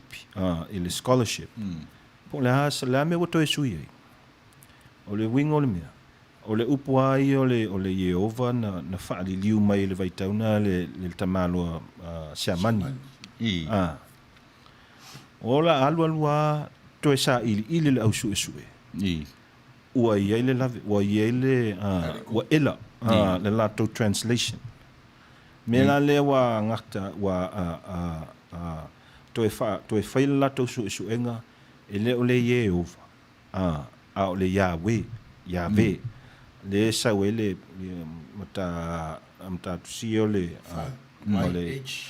YHWH Yahweh ya mai le Yehova le sa yai mua but yo ele o interpretations ese na o lo fai ai ono le ye fa mama fa ese o kalesia wala yo lisi wo tu ma wai pele Yehova a o isi wo ile li yo ma ngai o le paso ai a unga i pela le kan ngoanga le mele ai ka unga ka ko ma fau pe ai se anga le ka ua ye le tua lo mai ngo wa mo kai kusi e fa o le fa ka la mai le ai a mele panya nga pronouncing am kai kusi ma se ko iba wedi ye le ni va wedi nga ye ai da kan ole fa e perua le fa yukai e sa le nguku le yukai e ka ule ngi o le ma nei na ia tia wa ia o lo sunga sa o le fa mangi ka malama ka mangi ngoi mea pa pe ka iko ke mir ka fianga nga insert ai ia vowels a le na la ka mai ngi ia te musiamani ia well le fa di mo le ngone vamos fa di le kuspaia le ba kusap tuajin ngai fai ka kan fai ka vamos e fa ka le ngole tua e la sa e de ka wala ia e de fa le winga la ka kusi e fa ai sai to lai le pu adonai e ka u adonai e ka wa o lo ia le mo ka se a memo la ia o le winga nga le a work out force wa fo yo e fai mai mo akua a le kwa le sa lo mo so ngam kai kusi ai fa a le winga na la utala ia lusunga lo no winga o le ku unga va wedi to tonu sto atupu i siama o le skola siama o le mea na fai ile upulava le o le Yehova ma le Yahweh mai o va wedi ia e pela tatou Samoa ele ma fai le ngangana fa ingilisi na fa matala isi upu Samoa there's no way em fai na le ngangana Samoa mara malama i tatou i concepts ia e fa pena fo ile e Peru e limited le language o le ingilisi limited le vaweli e fa nga tatou langa ye rules e tu la fono so o le mela na le o le tu ai o mo vaweli o le mela vana tatou ma le au su ina ia tala fea ngai ma le ngangana lo fa ngai le na taimi ai mai se fa sia mani pe no la tau tam fai ai le ya sini ni va weli tonu i le ngola le le swafa le tua o le si lape o le si sasi ke de o le i le fai mere e le se di le fa pe o le di mai o la kunga e fa le o la ko tapi di de vi wa ve se tapli wa ko le vi le sasi ke de mo moanga so easy to see o le si vai there ia o lande e mga ko ia sa over waiting on video ia ve e vai vai pe Yeva any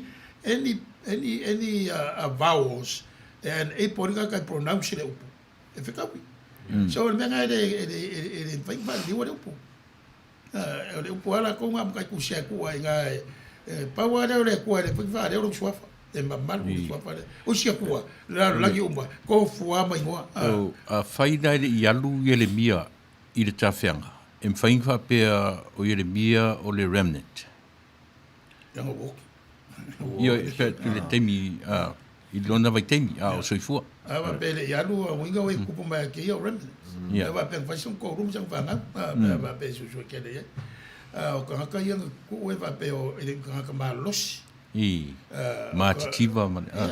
Vai. Ora uma losi da ave mana wa mai beng sa ngoi. E au ngā, ave masonry, carpentry, ave la kuskusi da wa mai. E whao ngā e le le ele malo. Yo le la whangau mai ai. Le ke le wha mau ia o ka ko fo mai i le. Ai se me ke le nga fo mai malako. O kuskusinga ia ma onga ia e whakaua ai man man.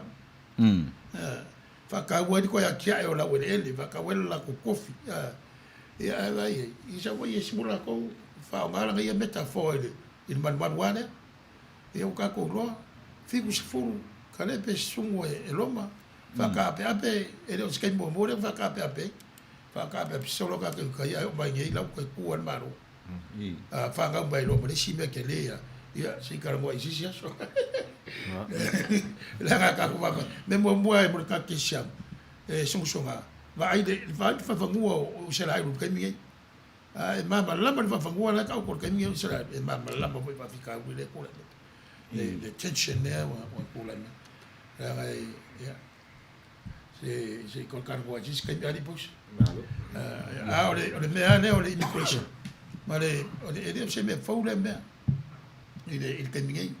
O le si le isi uka ua wa ke le inga whao maa rola mona o tangata.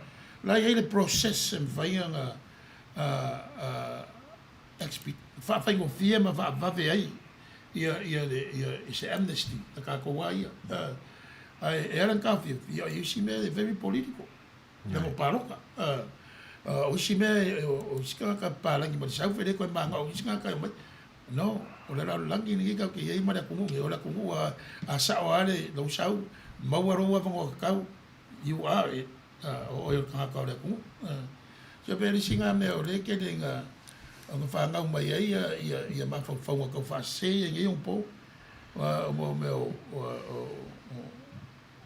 ka whase e political there's a twist in it e renga ia pe o venga sa ngoi na moi ka wala ko ko conspiracy le mere fai in the United Nations Organization the World Health Organization. Yeah, the CDC, the Center of Disease Control, the Atlanta. O ka i wa umang whaiara ko ngā ruenga. E mo kua mongi mat whamaungi me wa umunga kupu. Ma reka whai wa ese voi reka i ngā virus. E la kak wharongolongo ak voi i whaamukalainga. Kak wharongolongo lau sai ang isi ka koe. Ai whalongo le whaiwhau e whalongo le spirituality or application. Or whamai. Ai whalongo le saying isi. Or ai whalongo i mo facts. E kako ke whakarikari makaro.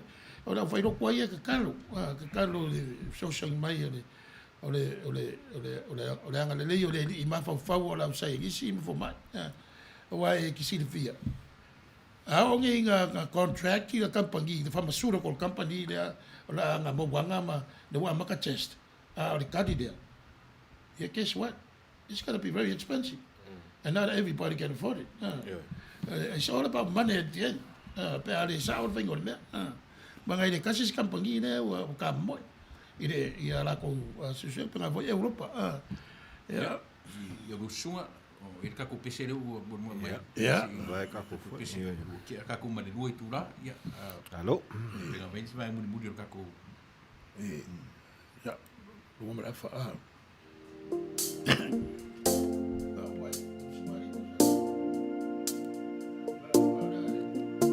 Ya, pese le vai o tai sama ya pe na fa fingarina.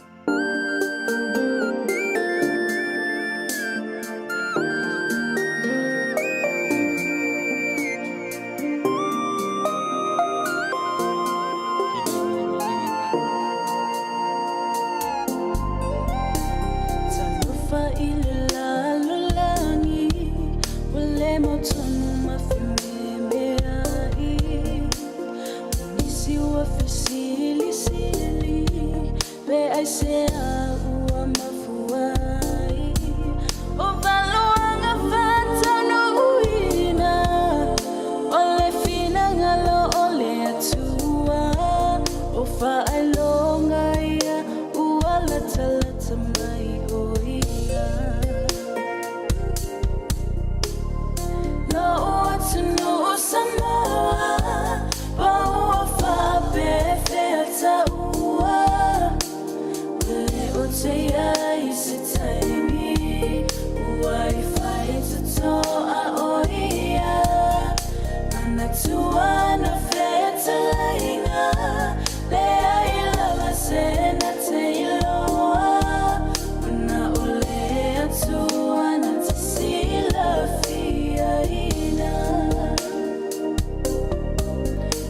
olea tua na te sila fiaina.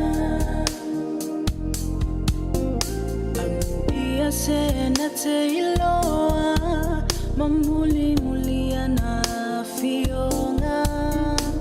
E se atua atu vale, isu inga uma uaiai. O Yesu na ia fetalai, amu ia lo o ngawumai.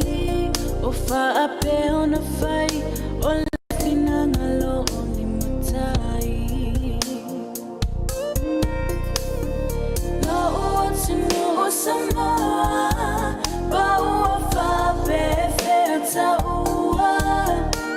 Mele o te ai se taimi, uai fai te toa o ia. Mana tua na feta lainga, mea ilala se na te iloa. Una olea tua na te sila fiaina. No ua tunu Samoa, ba ua faape feta ua. Mele o te ai se taimi, uai fai te toa o ia. Mana tua na feta lainga, mea ilala se na te iloa. Mana olea tua na te sila fiaina. Mana olea tua na te sila fiaina.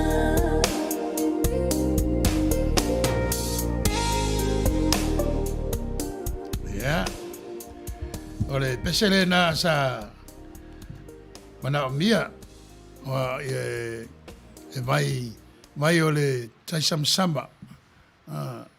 Ya faile na ba vai asu malu tuai o to finangalo mala o to fa fonga ta poi mai. Ora vanga muli lela singi aile le uso a wa le sunga le fa ya a venga ya Thompson. O te iwo te mia. O mo meu perfect se. O ai la perfect sa o tato vai kemine. A wai perfect se. Wa tele le o ses. Wa le ilo e tangata o tato tunu po fere le fa longo yai. Pe o sa pe o sifo.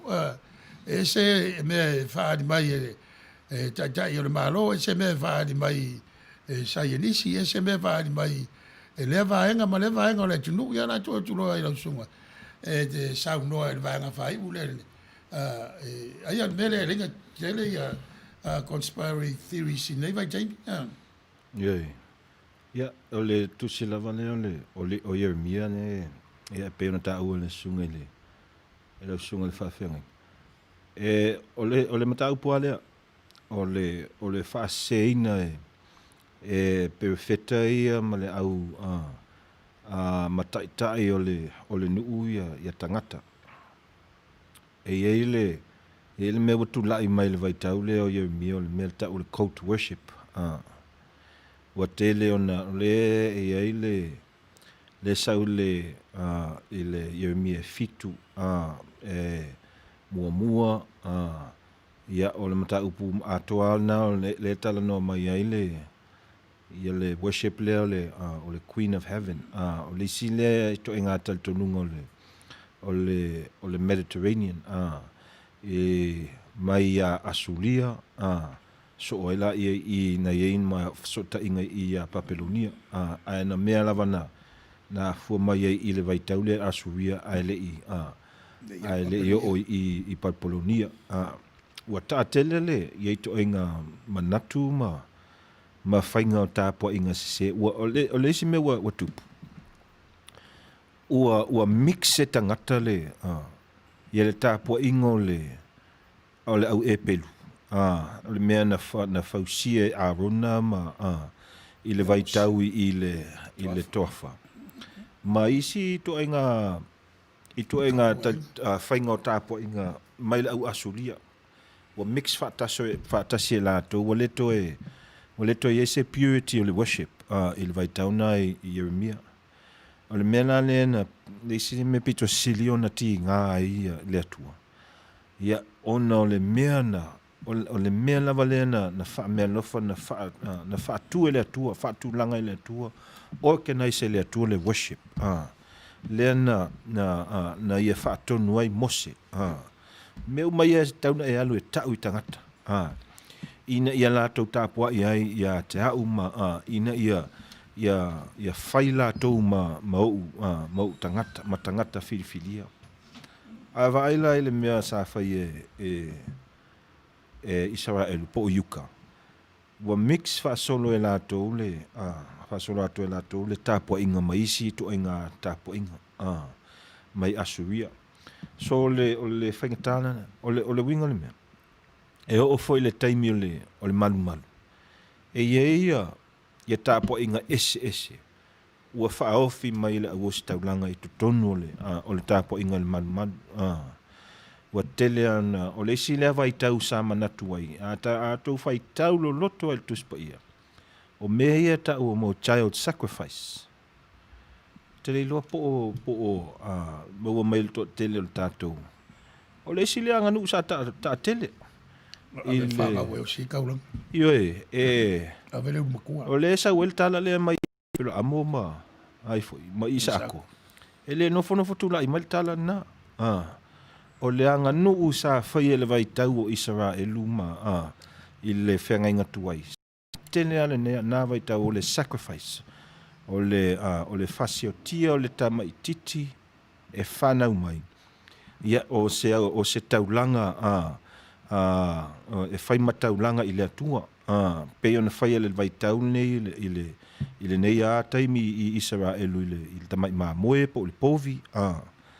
Ai e iai vaenga sa lātou whai a fo i le taulanga o tangata ola. Na lātou ai meise ia tamaiti. So, ia, ele tio a ti ngā ia le loto, ti ngā matangi au le perfecta ia mia. Ia ai meise ia le atua pe a tātou whai tau no loto fo ia i le tusi leo ia mia. Se o tātou vava ai le loto le mātui ia wa o ia. Noa au mai lai lātou i to e ngā whaingana i to tonu o le manumalu, i le nā vai tau. O le maafu anga tele lava lea na fua e ona faa na talepe i lalo ia e le atua le malumalu. O le to e ieise au ngā o le malumalu. O le to e pa ia. O le to e mamalu. O le to e a fio ai i le atua. Awa ua faa ofi mai e tangata ia isi ka po inga ese. So o le mea leo le false prophecy. Te leon tātou whai tau ai, te leon tātou whaalonglongo i ai fo i lau whainga luenga i tutonu o whansa malotu, ma whansa ese. But o le hale mea le false prophecy. O le hale mea le, o onga tau whaasese. Awai, ei manatu o tātou. A tātou tal noe mta upu ia tuspa ia, tau Yesu, a le mea mo ia. Ia tal tonunga la volta ngata ia, i lana ia alotu. E ele ia o inga po wha mama wha o isi e kale isi. E le tala whea ngai. Mola la tau lava mata upsi sili. E iei i le lotu la mosa, i le lotu le pope, e i voi i le lotu o le metisi. But I think i le mea lo tātou ola i nei on po. E mana o mia tangata le manino. Mana o mia tangata le clarity, be clear. La le mea o le false prophecy, o perfecta se ma o onga se. O le wingana le awa le tak mai sa o i le Yeremia. O le mena na mana Yeremia. E clear a Yeremia. Mena fa to le se mea le afoi. O le multi-religious. O le si le au ngā le to inga mana tu whapea. E le mwhaina e se. E tasi ale mea le fina ngalo le atua, wa umana whaatatia le atua, e te alulo i whafon mena, ia. O le nā wai lua tangata. Awa o le mea la le tupu i, au maita tonunga ma whainga lotu ese tu tonu le malu le atua. Wa le to e whale o le atua, mea nā wa talepea i lalo le atua le manu. Awa, it's not God's anymore. Mo le toi a fio ai le atu. Awa ua whaaleanga e tangata I ono o talitonunga SS. So, false prophecy. What is it? Yeah, mawhaiona tātou tala noa iai. E ia ia tātou I le tu whakerisiano. A tātou wawa ai lale. Il tatonunga wha e perule mai le tusi o le whenga inga tuai. E mawhaiona tātou wha pia. E se sele, le wha mamafa, po a nga se sele au yukaia, po Jews. A waia, e te ena e lātou Yesu, I le whenga inga fau. E le talia e lātou le alo o le atua. Yoi. A tātou ola e le a tātou a Christians. E tātou te whai ai o ia pura. Tātou te whai o ia nei tatonunga au sainga. E mai fwela au papa I Samoa, mai le se umatou atua. A le I tātia I le au yukaia. E piko silia ia la konga ke enga Yesu. A lala me le whai eska kou kala ni mene. Lala me le, wo le, e peye, e preference e ka kou, ia yukaia, onga o le kala anga. Pa ngā walua ka kou, wha luonga ka lepe ele a kule manu. So mo au ia. Io e o le kala lava ia yukaia kala o Israelu, but e le mawhainga ko e si e ka kou yukaia I lunga. A wale ke e ngai la kou Jesus. Ele o Yesu se alo le akua. Ia. Io e ko kusa la ia le a ka kou wawa ai ia. E whio lolo la ia. Ia ngai kat kongunga ia pe o pura. Maanga le I Asia. Ele ke e ngai la kou. O me whai la kou. O le mga mia la ko le truth enlightenment ai le ke enga la ko pe fa mai la ko e se perfect e mai si ka ko unga ia pe au pahai e ye se a perfect ai le fa mai sa all au yukai e ma ko ke le ka ko nguia Yesu.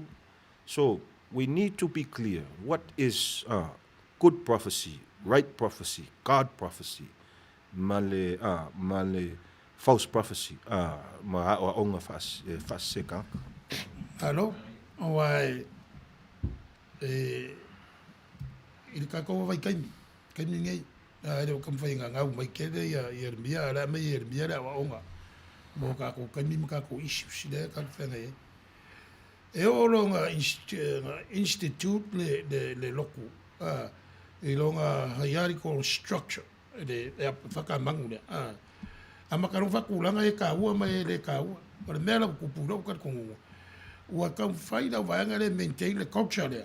A le woki ka haka. Le mga mia kaku. E whawhenga ngā whawairo mga. Ia kaku whai da le menga makainga karangoa. Po a kongu waka ngaka e kau o ka ngaka. Ngaka koe o ka whenga. Mai kongu waka ngaka whidiwhidia. E kau a veinga le ia yuka. Le whanga ngofo la kou. Mai wot waianga ngā o ka whenga o la kou. Wa pe va nga nga ka fa nga nga fa winga de mal longa lua lua wa nga Yesu e pe ba yere mga lia luka ora e fa ka ngwes e mo kwa ke e ai me ia ka ko ngwai e de luku yu ka yer ka minga e o ai me sa Yesu ka ngwa mal finge Samaria sau le Samaria la vea il kang poponga kia e ke vai sau le finge ang sala fa u Yesu e o yoange le American wanga ar ke do meia mai e le vangaria o luka e ke denga mai ile nganga la e fekalai mai le tuai i Samaria le o ka ese o le ferfangi usanga pa wale o ko sa o le I Jerusalem o le ko le I Samaria e se o le fa ya wa onga e si da kula lo fa o le ko le Samaria I le ko le I le ko si kula fo o ko la fai le o fai au ka wa ku ka fe o ye le nga ke ka nga ku wo ki ka ye ko fo Jerusalem fa fa mai nga le ya ngai maranga I ka le la kule Samaria ele pole la eko pa ngale pole Samaria la vek ngaka ya ma fai inga renga le fe la le ku sa o ku pe o visiti nga ngai mai ngaka fe la ku le kua le ka kausi kula fongo le po le kua le e le kausi kula fongo ia ai de lo foi ka pe isinga a nga isu pe ole mea kua le va ka ko mo yuka ia ia visiti nga visiti ia e vangali o luka po fere kua sa le kua le fa mai a Samaria po le kua le fa mai de e balbalu Jerusalem ya e pera o nga pongi ka ko vai lo la il visiti ai ia il ka ko malo mai si va i mole il fai longa lang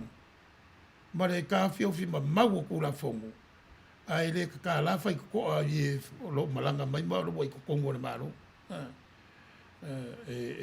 ka un fai a wala wa me fai go fi fai mo kasi la pe i fu selau varuongo me fai de mere que ya no sa mo va fi a makan mere pe ko awaken kan binga ai pe ko fai foi la lo o Christian ahora lava o wala ia e ka uma ia o le ko sa o mo le ko mongi o le ko ka kala vangoa e mafai ai o nga mau ka uma le Manuia la wa ia wala fai ai pe o la nga fa ka mo le maka upu le a Yeremia ionga vai kai ia o mai foi be mai sa ngoa ia Yesu ma le vai wa me nga ma di wai dai al me fa nga fa ka ni da so ko la me la kupu nga la fa vai de pawa nga ia Yesu ia de se pawa e mai fa kingo se la wiro se o pawa nga mai e la vea ia vai ka ia o le si me e una tatu e fa la we tele fo le mta upu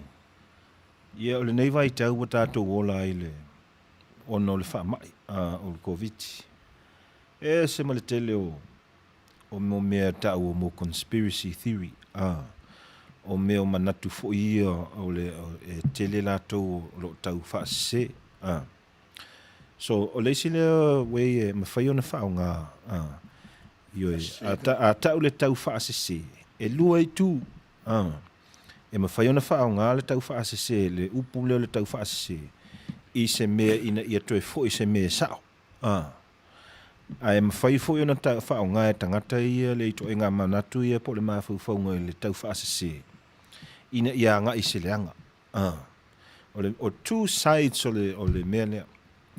Ia a pe ola nei vai tau whamai ia e te lea tangata whamai ia a watou te wha alongo ia i nei Amerika. A wata wha alongo i lea fo mai ma lea fo mai. Fo mai ai he ia a paua sa wa ia tu walalo le atu fa tete lava tātou i me tātou te whai tau ai ma vave ona kiliki ai lungo tangata ia ona e manatula ia e sao o le mele o le mafuanga le e ta o le mele ta o le research alu e su le po femi sa wai mena o le o share fo ia tangata i lungo le o penga ta whailangi pe le Facebook po le po isi ha me e maua ifso ta inga i lungo o le internet. But that's how e whaingo fiena on a spread ia me se ma le tau wha se e ele si video le tatu peto atonu e peto a whātangata wa lato share mai a te o le video le fo mai ia no mai au tau te whalongo i malo o tau te whaalongo i le i le fo mai le i nei Ameriko Anthony Fauci o le isi le tangata e lau i loa wa levo na tau tua si nei fo mai ono se le leinga ma telefo i wa amana ia e isi president paua o mai nei vai tau i le president wa le amana ia sto in wa levo na tau tua le vai tau le AIDS vai tau fo i o isi wha mai o le ma le i paula o le van tau tua a tsu e se tangata e ata mai o le tangata lava nei e va ai le tulango wha mai ma a lea wa wha asanga mai le va anga le tu le pe le Republican le conservative idea conservative Christianity conservative politics i nei America me a wato te wha longo i nata mano le tau mwhai le mano e tau wha se o to se vai le isi ale me tupo il fa fita uli mane nefu ai tangata o mele o mautinua ia o nā tangata o te wa wa ave ese i lungo le Facebook le video na o le video e pepelo le video o me ta o mo fake o me na stage e tangata Au ave ese le Facebook, fa mai, ia ua toa tele tangata wakiliki e lunga ma lato share. Au le afia e mal toa tele o Samoa. Ia na uva aia iai o tele anua iai, toa tele tangata share mai au ilo messenger. E longo fia le pelo e tasia le Mike Life ai male interview, i lungo le mea. Ai, o le mwingo le mea. E lae tau mwhai e whaaleanga le World Health Organization, ia male masifo ma i leo Anthony Fauci. Wale wale tau tua lea isi lea toa ina ia le malo, ma so soani tangata. So, o le winga la lea. O le mea leo le false narrative, po le false prophecy, ma le tau whaasese. E lua i tu, people can use ia lau whai tau i le tuspa ia, i le mea tau le tau whaasese, and use se la tau mena against you. O le winga o le tala. E iei le tau whaasese ina ia toe whaale lei. A iei le tau whaasese, e tau whaasese oe, ina ia alu tau whaasese leis tangata. O le atili se sea ia ma se tātou, ma se tātou a miu. E peo tala whai neon po, neon aso. O le winga lan tala, be very careful. O le mea le internet. O le isi le, e mawhai ona whao ngā good, mo se le lei, e mawhai ona ka lepea i lalo. O le internet e mawhai i fo i ona whaaleanga a ina. E mawhai i fo i ona whaaleanga malo. Ia le ua whao ngā e whaaleanga i fo isi neito i ino Anthony Fauci. E o lewa ova mal fast food tau sanga o tau tua si neito ina ne. I le malo. A o nei le taimi o Trump.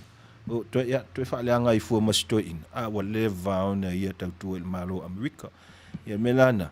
Va ai whae te le lei tātou Samoa. Yo le o tātou wata mamai. Le o tātou nonofo i whae fo i nei Amerika ma New Zealand ma Australia. Ia tam whae a e va ai se mea. Su le so o ai le whae. O fele news site. A e alu i lunga le news site o le Breitbart. Na sa mai le video na. Na e va ai la i le tele o isi a mea na tau whaasela i lunga. Pawal mea mauti noa ia tātou. We have to make sure e sa o mea lai share tātou malalangi. Yeah. Usa o lea peisa e lungo ala i le mia. Yo he. Ro winga o tau whaabalea ma tau whaase. Tau whaase. O aia tāpua inga se ia wa whaofi mai to tonu le tino le atua. Le malu. How or a mix sai le lalo langi ma le fina ngalo le atua. E le tau whaase. A whai ni mea tātou te wa ai, ina ia nofo le lei e tangata. Wa ia tātou le fina ngalo nao le atua. A whai ni mea wa au mai, wa a tidi, ve vesi ai nuu, ve vesi ai tangata ma a inga. Ia ailonga o se mea, o se fina ngalo le atua. Ma ngai anu sa mwanga le, mo mea le conspiracy theory. E luonga i ku. E me whai ranga e whapea. O lea e fia le evangelical group i place king e fia fot place king e evangelical group. Ai le nopo i le whasaoa. Yoi. E ora e whaonga e lesi e le whasaoa e lesi. Yoi, o a tili se sea ia, ia o na alua ia malea se. E taimi e, you know, e alu le se ai te ia wa manatu tangata o le mea moni, po le mea sao. But ono le mea la lea wa le mawhai e tātou no control le information i neo naso. O le mea lea le dangerous i o neo naso. O le tele o le information, wa maua. O tātou whanau neo naso. Seo, ia, ua ia sa uola mai a fo le vai tau. E le i tele na ia nei mea o le internet. I le vai tau o le 80s, tau le valus fulu, ma le amatanga fo i o le tausanga i o le ivas fulu. E le i tele ana mea o le internet, na o ai, o neias, wa tele le information o tangata. Wa le loa tangata le mea o le awha i ma nei mau information. Wa na share whaasolo atoa, ai leo lua, e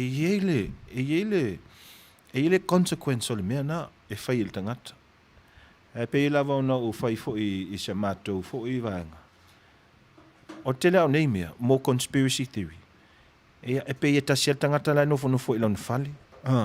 Ma whau nei mau mea se, ona faila ia ona avatula ia share e tasi ale kiliki ai miliona tangata la tu te maua le ia le tau faase tatou ne onas ia le melana ia tau ana fa tatou fa tete ia na sa oi mo me fa tupu vevesi ai tatou ma vevesi ai mas e grow ai fo le hate i to tonu o loto ma faunga o tangata sa le langona le me le hate ai ona walu faitau lungo le internet wa matana na tupu ai langona fo ia o le failongolonga tangata failongolonga lanu ma to nga me fa pena ia tau no fa tete le tatu malo ale te atu tatai mi wa na tangata ai a tonu e nga fo fa soa wa e pe ole e tau nga ia ta manatu le vaenga le evangelical ma le republican mela to e de va be o taita o le va tuta wo manatu e fa tu stusa ma va ai wa bo fea le me tu woltangat ia ta sia la so va sinonga la so tatu palota ta sia le te os fa ia le ta to mo sin palota e virus ia pe ole langa te vo sa mo republic ko very evangelical in their theology even though they are from the mainline church like the LMS descendants de fakasa ma de fakasa e te lea tangata e mai o rev e te democrat po faku ia se o te lea democrat po te pe conservative pe republican o tangata le tu o te tu ale me sao matalona affiliate tato mo na meo parties yo ia wa yesu ai ele affiliate yesu mani party ele sau yesu affiliate email au sa tukayo affiliate email au fa sayo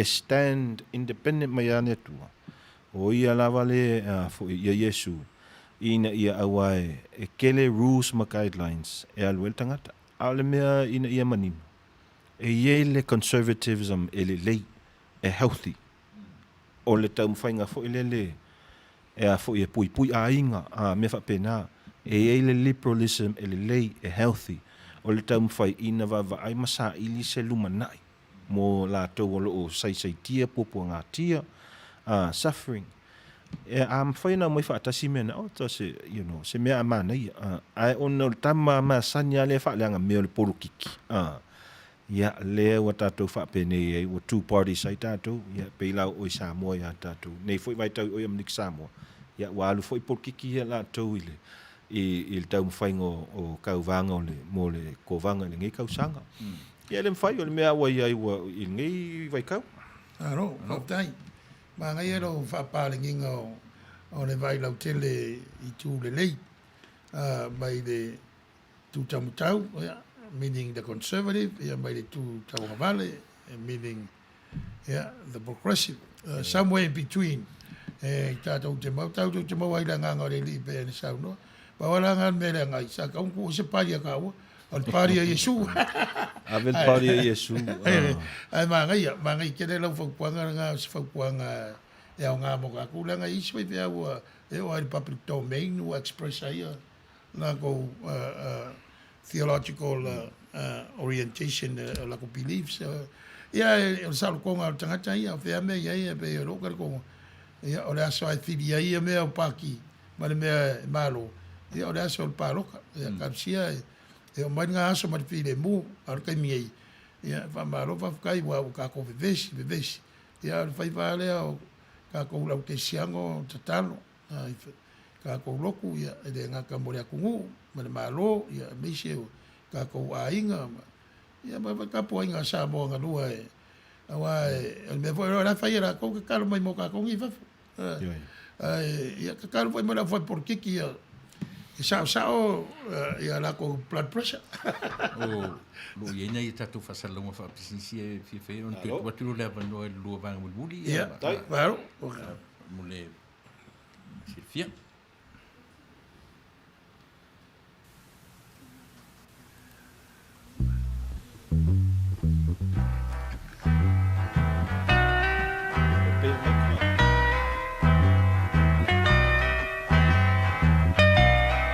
And it keeps right on the hurting since you're gone. Ooh, I cried myself. El Rupios Junior Market i te tonu ore ai o Long Beach. O loo mawai ore tau mafa Samoa, tale mamoe, supo mamoe, apa parusami, ofu parusami, moa tunu masiu siu pipi, sapa sui, so sisi, povi masima, talo mafai. E whamaria ino lo loto pa e fi atu matala atu o a au. Ile El Rupios Junior Market i te tonu ore ai o Long Beach, ile limalua tasi o Long Beach, California, Iva o Valu o Lima. Telefoni 502-245 tasi Iva Valu Valu. Every minute of the day, every hour yours.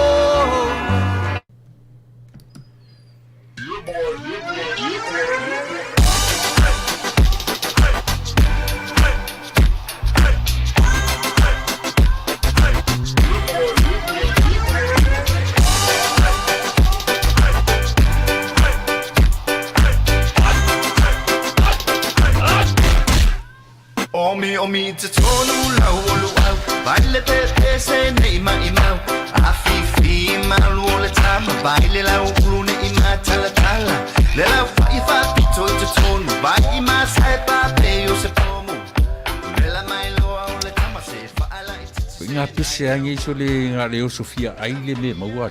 Talo fai, i o le alo manatu ne nei taimi.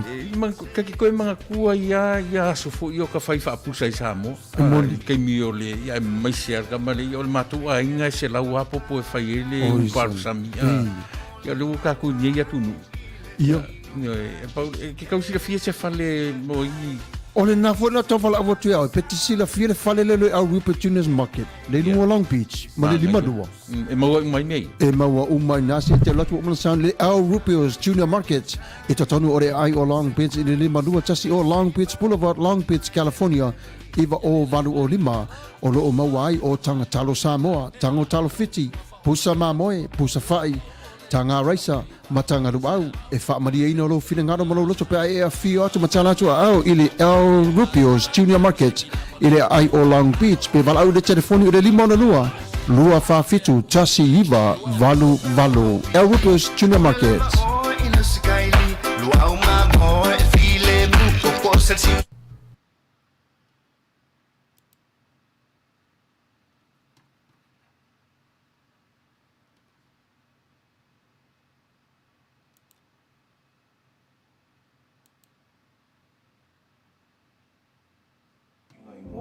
O le US Census Bureau e tai se fulu tausanga e whaatau nu mai.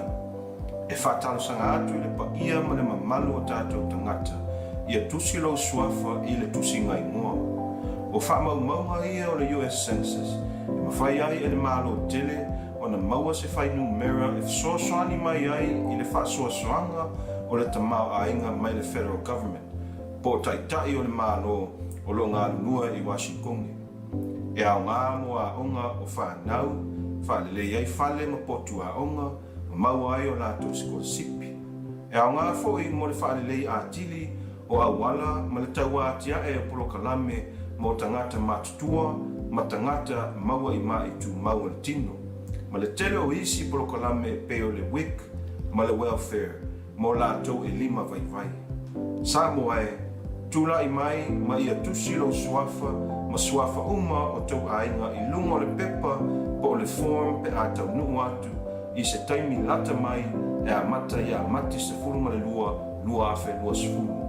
E tau lia, e ta aua, ma e tatau mo tātou Samoa o na tusi lo suafa, a wā se le lenga mo a tātou tangata o lo au mau i nei i Amerika, ai maise ina i a Manuia au ngā tupulanga o Samoa i le lumanai. Ia whamanuia le atua soifua. Ta alofa Samoa, ia o le tausanga le nei o le lua afe lua sefulu. Ia ua toe whaauau ai foi le tusinga ingoa o le US 2020. Mātou te whatalusanga atu mai o iatu le atu nuu e o lo nofo mau nei Amerika. Tusi tau ingoa i le US Census pe atau nuu atu pepa i le masino a perila mua mua. Au talamau! Samoa! Tusi tau ingoa!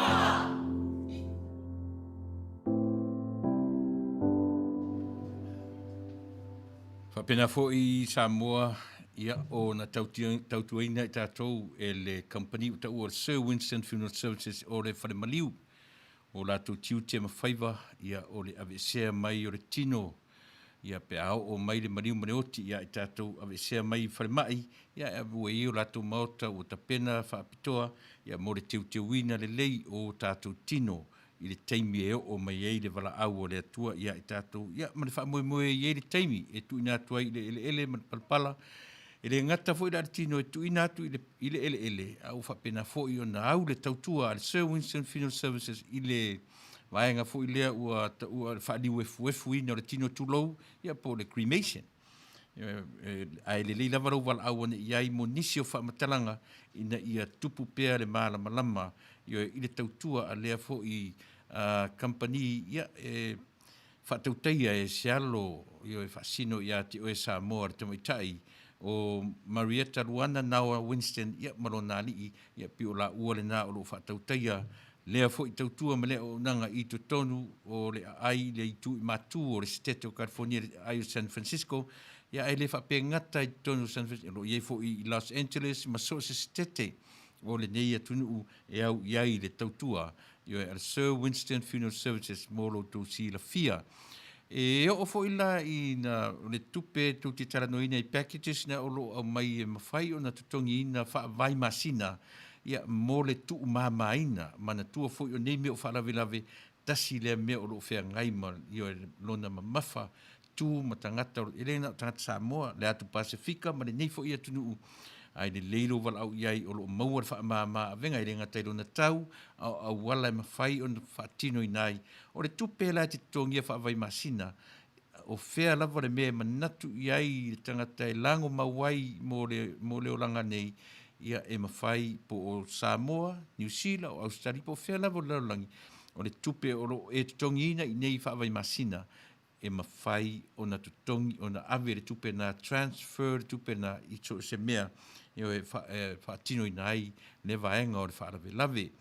Lua masina, toru masina, se fulu tausanga.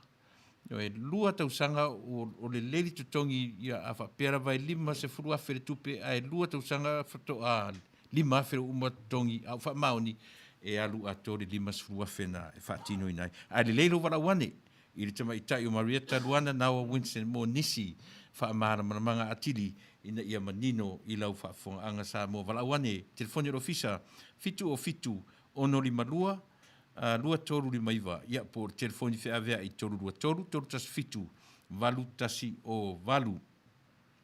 I le ngata fweda le tautua le Sir Winston Funeral Services, e au whapea fo I le wharata vale au e manatu, io e suia, so sai, le nei vai teime o le tausanga, io e se sa fou, po le asitua I ngata vale te sira I le temi nei, wala awane I le telefoni o le ofisa 512 125 126 por telefoni whea avea I iwa o iwa 132 105 1tasi fesili mo le lipule aike manda po ike manda le lei leanga matua leanga lava credits ta lia o le performance auto sales wala aune iai ia po lona tuatusi le na sfur martasi 5 fa o East Whittier Boulevard Whittier California iwa o ono o tasi. Telefoni nei, telefoni o ofisa, 512, ono iwa 5, ono iwa selau.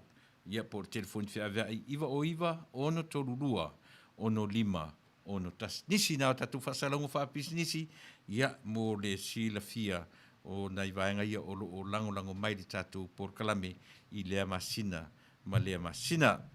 Ia, toi tari watu o tatu whasalango I le au whainga luenga ia mo le vaenga muli o la por kalame ia matatou wanga ia tuai I toenga o nei turafiafi.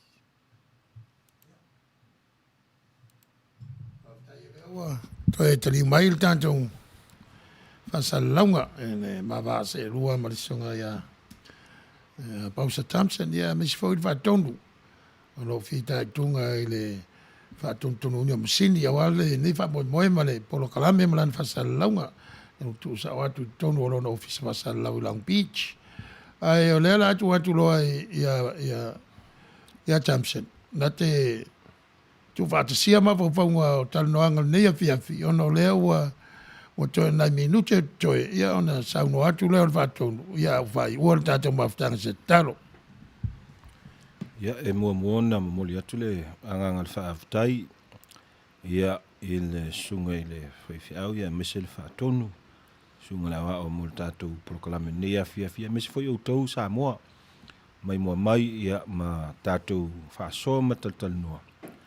I lea foi mta upo e tau i le perfecta na mata mai ia i le perfecta ia Yeremi. Ia le tātou talanoanga ni afi. Ia e wha tupu manatu e wha lau ai tele ai foi ma manino ai foi se wa ainga i lea tusi. Ia e mai se foi leo langa o lea perfecta. Ia sa whai ma mea whainga luenga o lea tua. Ia e nā te folofolo le fina ngano le atua i le nu o Israelu po o Utah foi. I le vaitau aele i anga i atu i le tawhianga i Papelonia. O sau lea to e whaapa i atu i le pa ia male mamalu le tātou atunu. Ia manino ia tātou Samoa le mea leo le prophecy po le ngā luenga wha perfect. E le whapea e tū maua i se vaitau tasi. O le prophecy e o le me whaawau. O le example po le whaataita inga e peo na au mai e le tusi o le Yeremia. E iai ia mea lo tū lai mai le tusi le malanga luenga whapea wheta Yeremia. O lo tātou wa aia pe ne o na aso.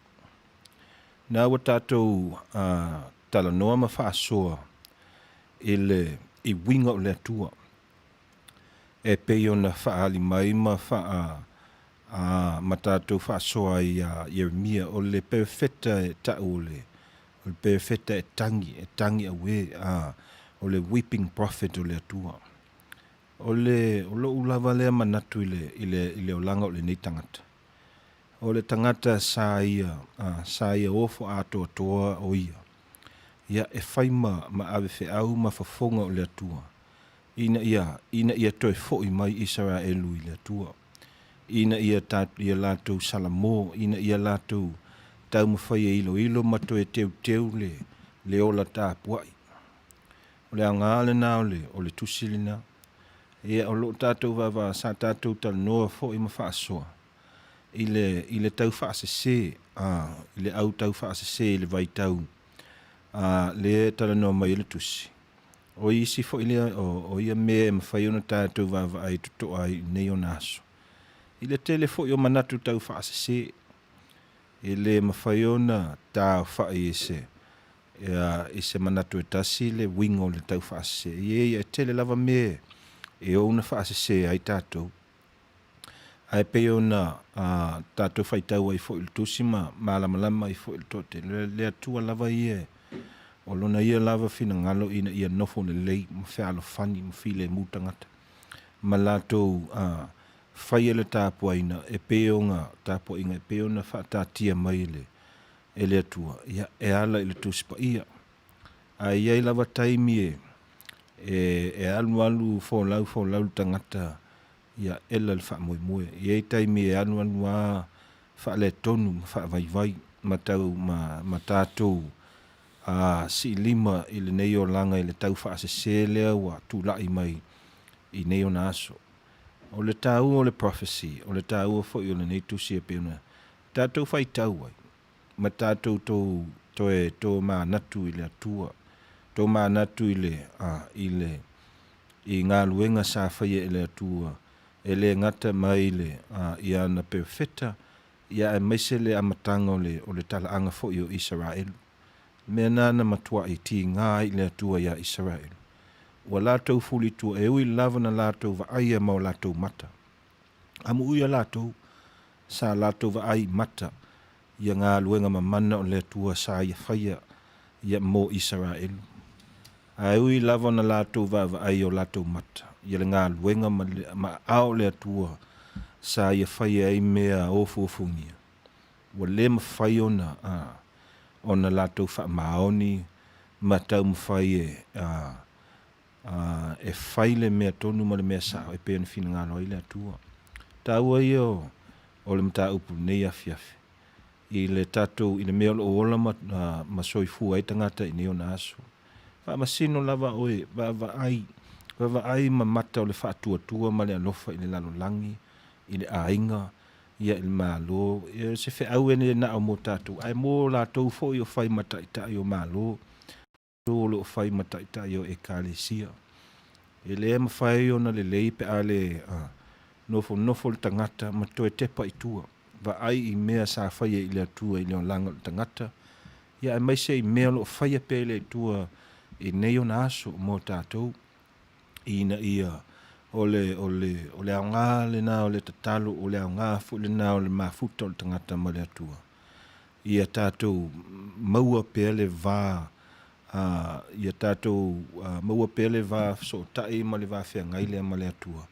O le reflection e ta o le upu pālangi. O le toe tepa I tua ma le toe tō manatu. Ina ia le leia I fo I se lumanai.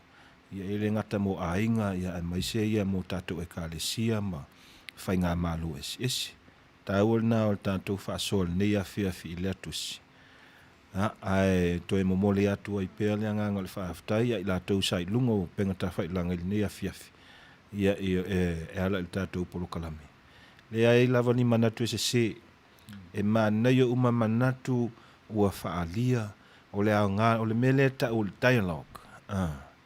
E le ai e le ta o le dialogue e tau te whaasoa mai e whaasoa atu o le mela le misi I neo naso o le mawhai e tangata po whia lava le mea lotu ai no nofo whaatasi ma whaasoa ma soa lau pule ma tātou sa ili atili le atua e pe ona watu se whamanatu se taimu o sola ia wau le atua lava ia nā te sa ili mai pēr tātou e le tu la fo ia le atua la ia tātou o le wingo le manatu.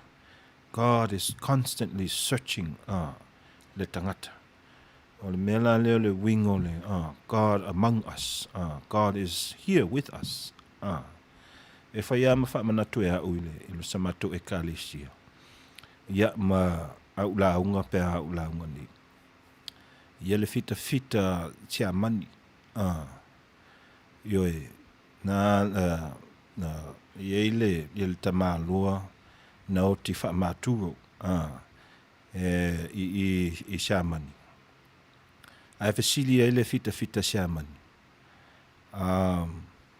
Ia I le tamaloa whelale ia loua tua.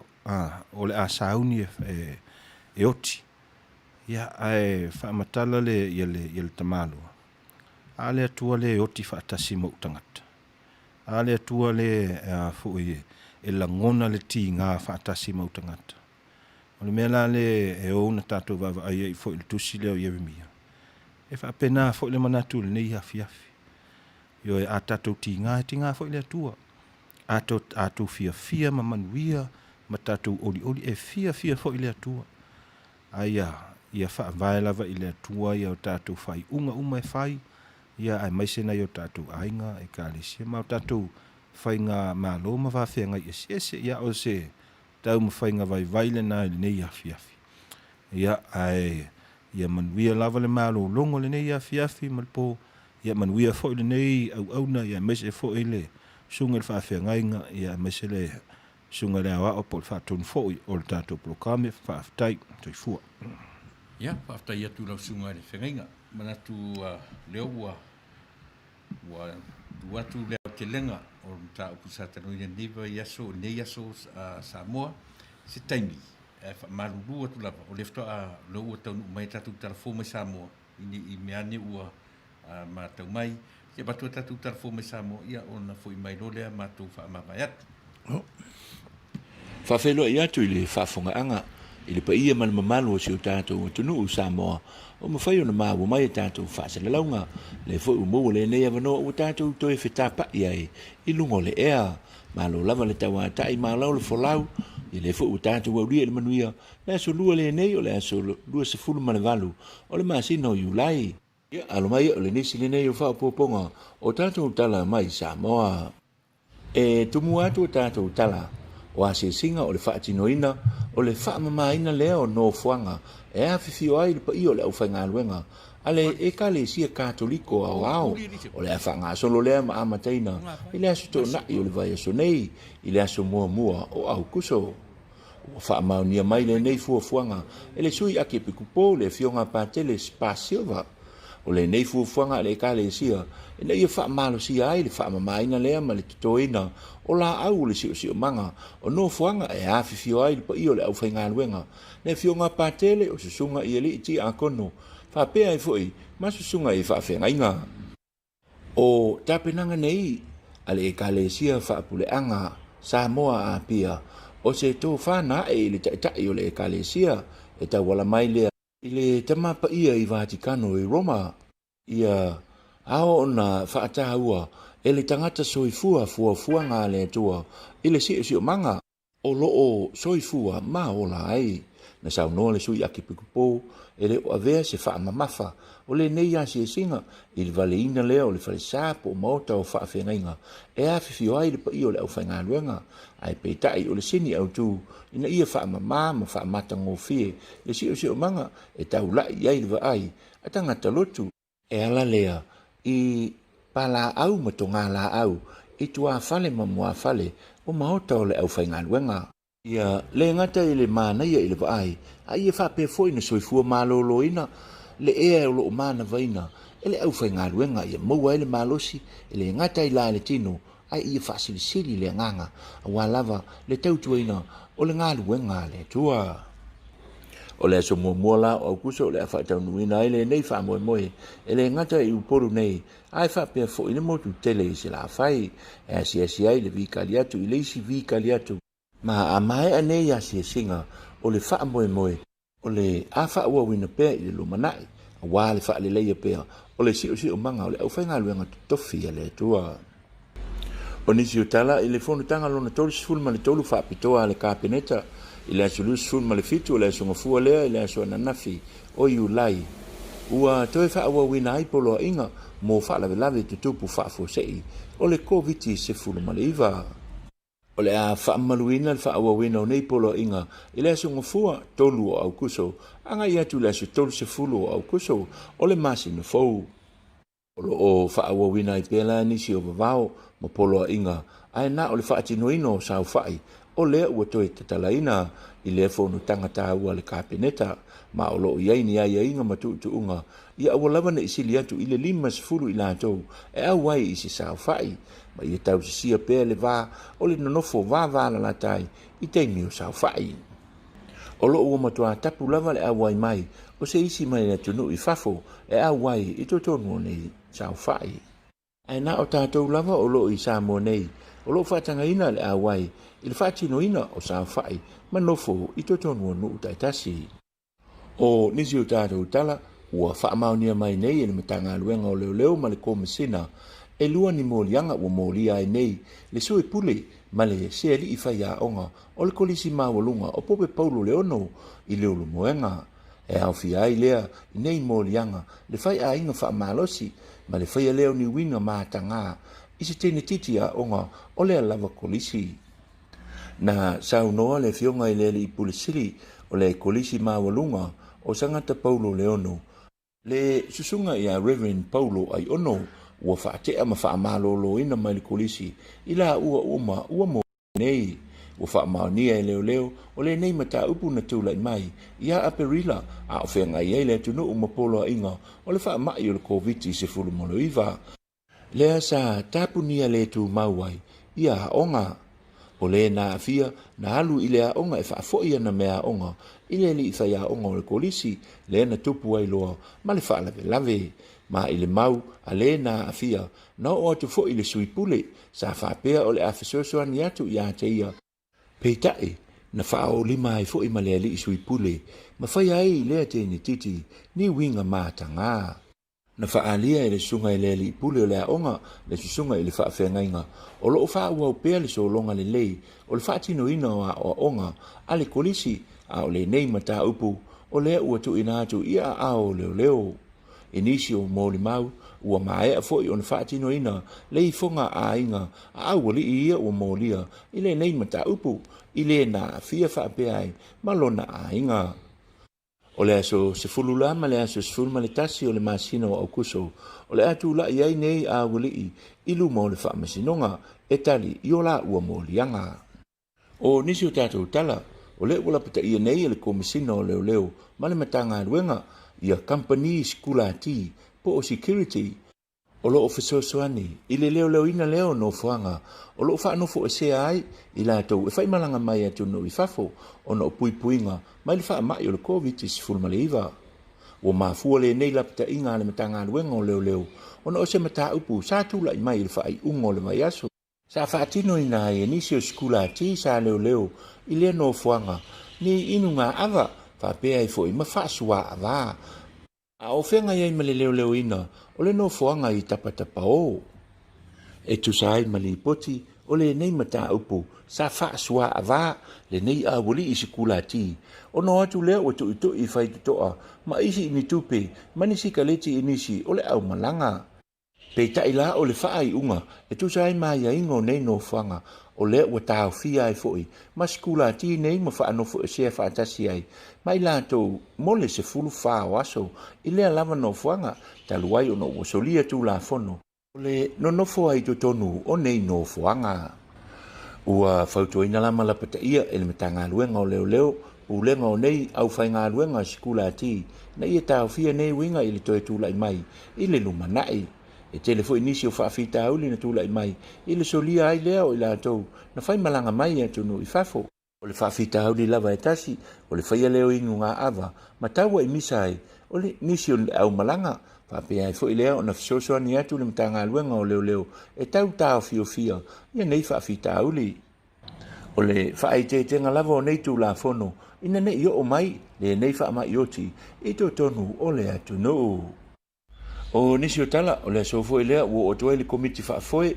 a le pālemene e whaatalatala no ina tū la fono e tolu o le whaavae whaamasinonga o whanua masua whalua afe lua se fulu whapea i whai ma le whaamasinonga o solinga tū la fono lua afe lua se fulu o le tū malo o whaleata i sifo e au fiai a fio anga o vai loa, vai nganga, vai usu tū la ele si usenga, vai tele masaina o lo o mafuri lava fina ngalo ma whaatalatala noanga i le nei aso ile te leo nisi o tamale i o nei a fio anga ile vaenga tonu lava o le tūla fono leo lo o ai aina ai le fwai numero matai whati no ina i tonu o se ainga peita ila o le tele lava o nisi o la alafanga o lo o lango sua i le whaata o tonga o nisi o nei tūla fono ai paule nei o le vaenga na ave e li tāna sanga mo se fina ngalo le komiti ina ia ave sea o tae au la o le au o tuai le whaatala noanga e nisi o nuu o whaleata e au fiai to amua pui paa tapatapa o tanu mapua tali matau ma whale lau niu.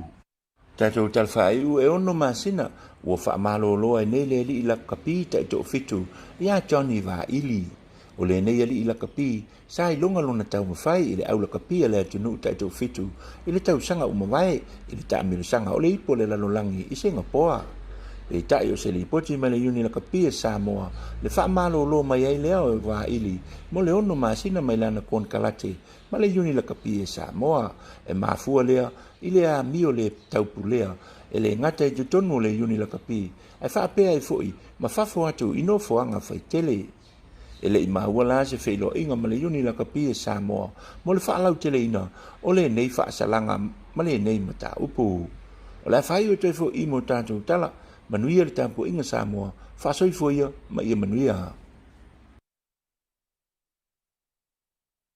Ia, te tonu Samoa leo ua uto whawhongwhua mai i le aminatua tātou telefo mai Samoa. Io e au lawa ina uto whawhongwhunga i mea sa tutupu, o ro tutupu ma a tutupu pea i o tātou tofi, o tātou lau whanua whamuri mai. Ia, o le nā ua mori atu. Iu tau maota malawa i lau lawanga ngana ta Rusia ia o whaamariina le finangalo i le ngata o le ngaluenga whaaleanganga o le nei asu ia a ua tātou whaafongfongfo i mau tātou whanongolongo i le tala mai Samoa ia o na iei leo le manatu o le a umatoi i ma tātou por kalame whai ia ue whai masui o le au whainga lunga te tofi le ale tua, ia tusa o le fi taitunga sa ngā rurue puno wa iai, i whapea nao mai atara no atu, o le mea moni, sa tapena i ke tonu o Mauta, ia a o le ianga i mai nei, o le mele moni tuele ngang whaftai, sa moa i lau whafonga i lau tau lava papale, tātou te wholau whatasi le nei aso, nisi na amata mai lava le amatanga, nisi fo i o lea o tātou anga i mai i le toe minute, mana tui tūna i alo whapea lava o tātou anga i whatasi mai. Whai ia o masui o le sunga i whawhenga nei, mana Paul Kalame, ia mātou te whawhetai atuai, a whai fo i o la pela pea, lau tū whaafonga, ma lau tū sila mai i nianga, i mātou nei, ia o so mātou vai ngā e mawhai ai o na lape, ia le tautua ma le au nanga, wa o le nei, e mori atu le ngang whawhetai sa moa, a whai fo i ua le tau tamali i nianga, le tau la ulu, le senga ngana i lau whaafonga mai, ia e aso atu a mai malu i puenga, ia tu sa unio mātou whale tonu, e manatu lava e matua whaitama o e sa moa, i lo tātou wāwhia ngai mai ai le amatanga, ia si i o mai toe minuti e matue taimi, ia o le nei a fiafi. Mo le fuera ngang whaftai, ia uru sunga i le au whainga luenga a le atua, ia e tu sa o le upo le atua, i lona whamala malamaina, i lona loloto, mo lona rautele, ia e tu sa o whalea ona o tau ina ai, ia e whai e tātou te tu nātu, i o tātou tangata e whaafonga mai, a o le talia, o le mea le nā le tangata, ia e mō le whianga iai, o uru sunga i le sa ili, ma le tōraurawina o tātou mta opu, ia e te tonu lava e wai le atua lona lava vi inga, ia i mea ua ua saunia le ne yaso, mo le atu ngang whaaftai, ia mo le ni lava taimi sa moai le atu pele, ia o le nā, se mata upu, a le taulogologo, ia mo i tātou o malava, whaaftai foi, ia i lātou na whaasoa mai, ma wala au mai, ia pio na whai atu le sunga le whawhengainga ia pausa, le ai se manatu se, le ai se whare tonu, mea umatatou te tu whatasia,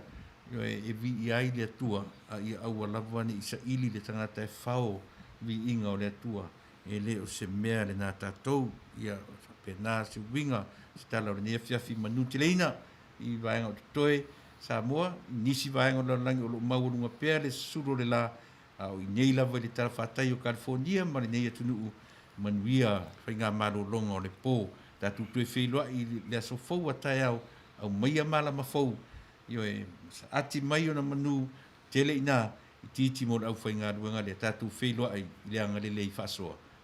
Soifua. Se tātou whai o le talo. Fōi atu mo le vi inga o lau fio, le tautua whatau waa lau whanau, i le nei tau fiafi. Walau ia i pēlo manuia, malo file mu, ia Samoa ato mwhai o na wai whatasi, malango i le nei wha moe moe. Mātou atu, walau i lau fio te wha mamam, wha mangalo, ni o mātou wha le tonu, ono le nei mawhitanga ala le nei polo kalame, wha sana lau, o le taulogologo o le si whonga o le tai au fōu. Ia, tausia i mātou umba, e lau anga lei, lau file mu, mo lau alofa, nei māsa umba e whāvavau lava, amene.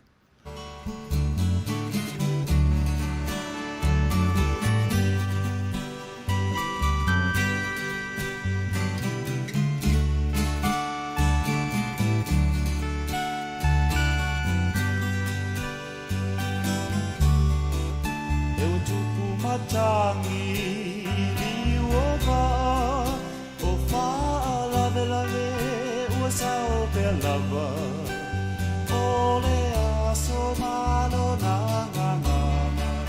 pe o le lo malo na fuata se ai o ita e le po mai o nei mau mea wa tutupu mai ai lea o te ono sa i se ia pele tai o le ai matanga o le nei mafutanga na ui ala lava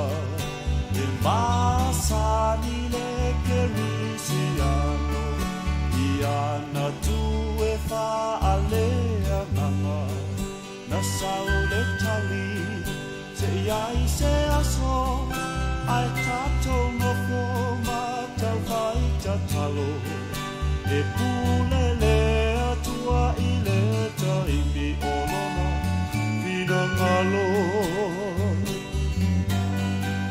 Awe o le alofa o sili lea Nai lo le aroma le te leo mea O lo o so I fua le whaamasino Io tātou tangata lilo O I lea Na te tofia O e tolua Ina ia whaatasia Lona fina ngalo ia O malu e male fia fia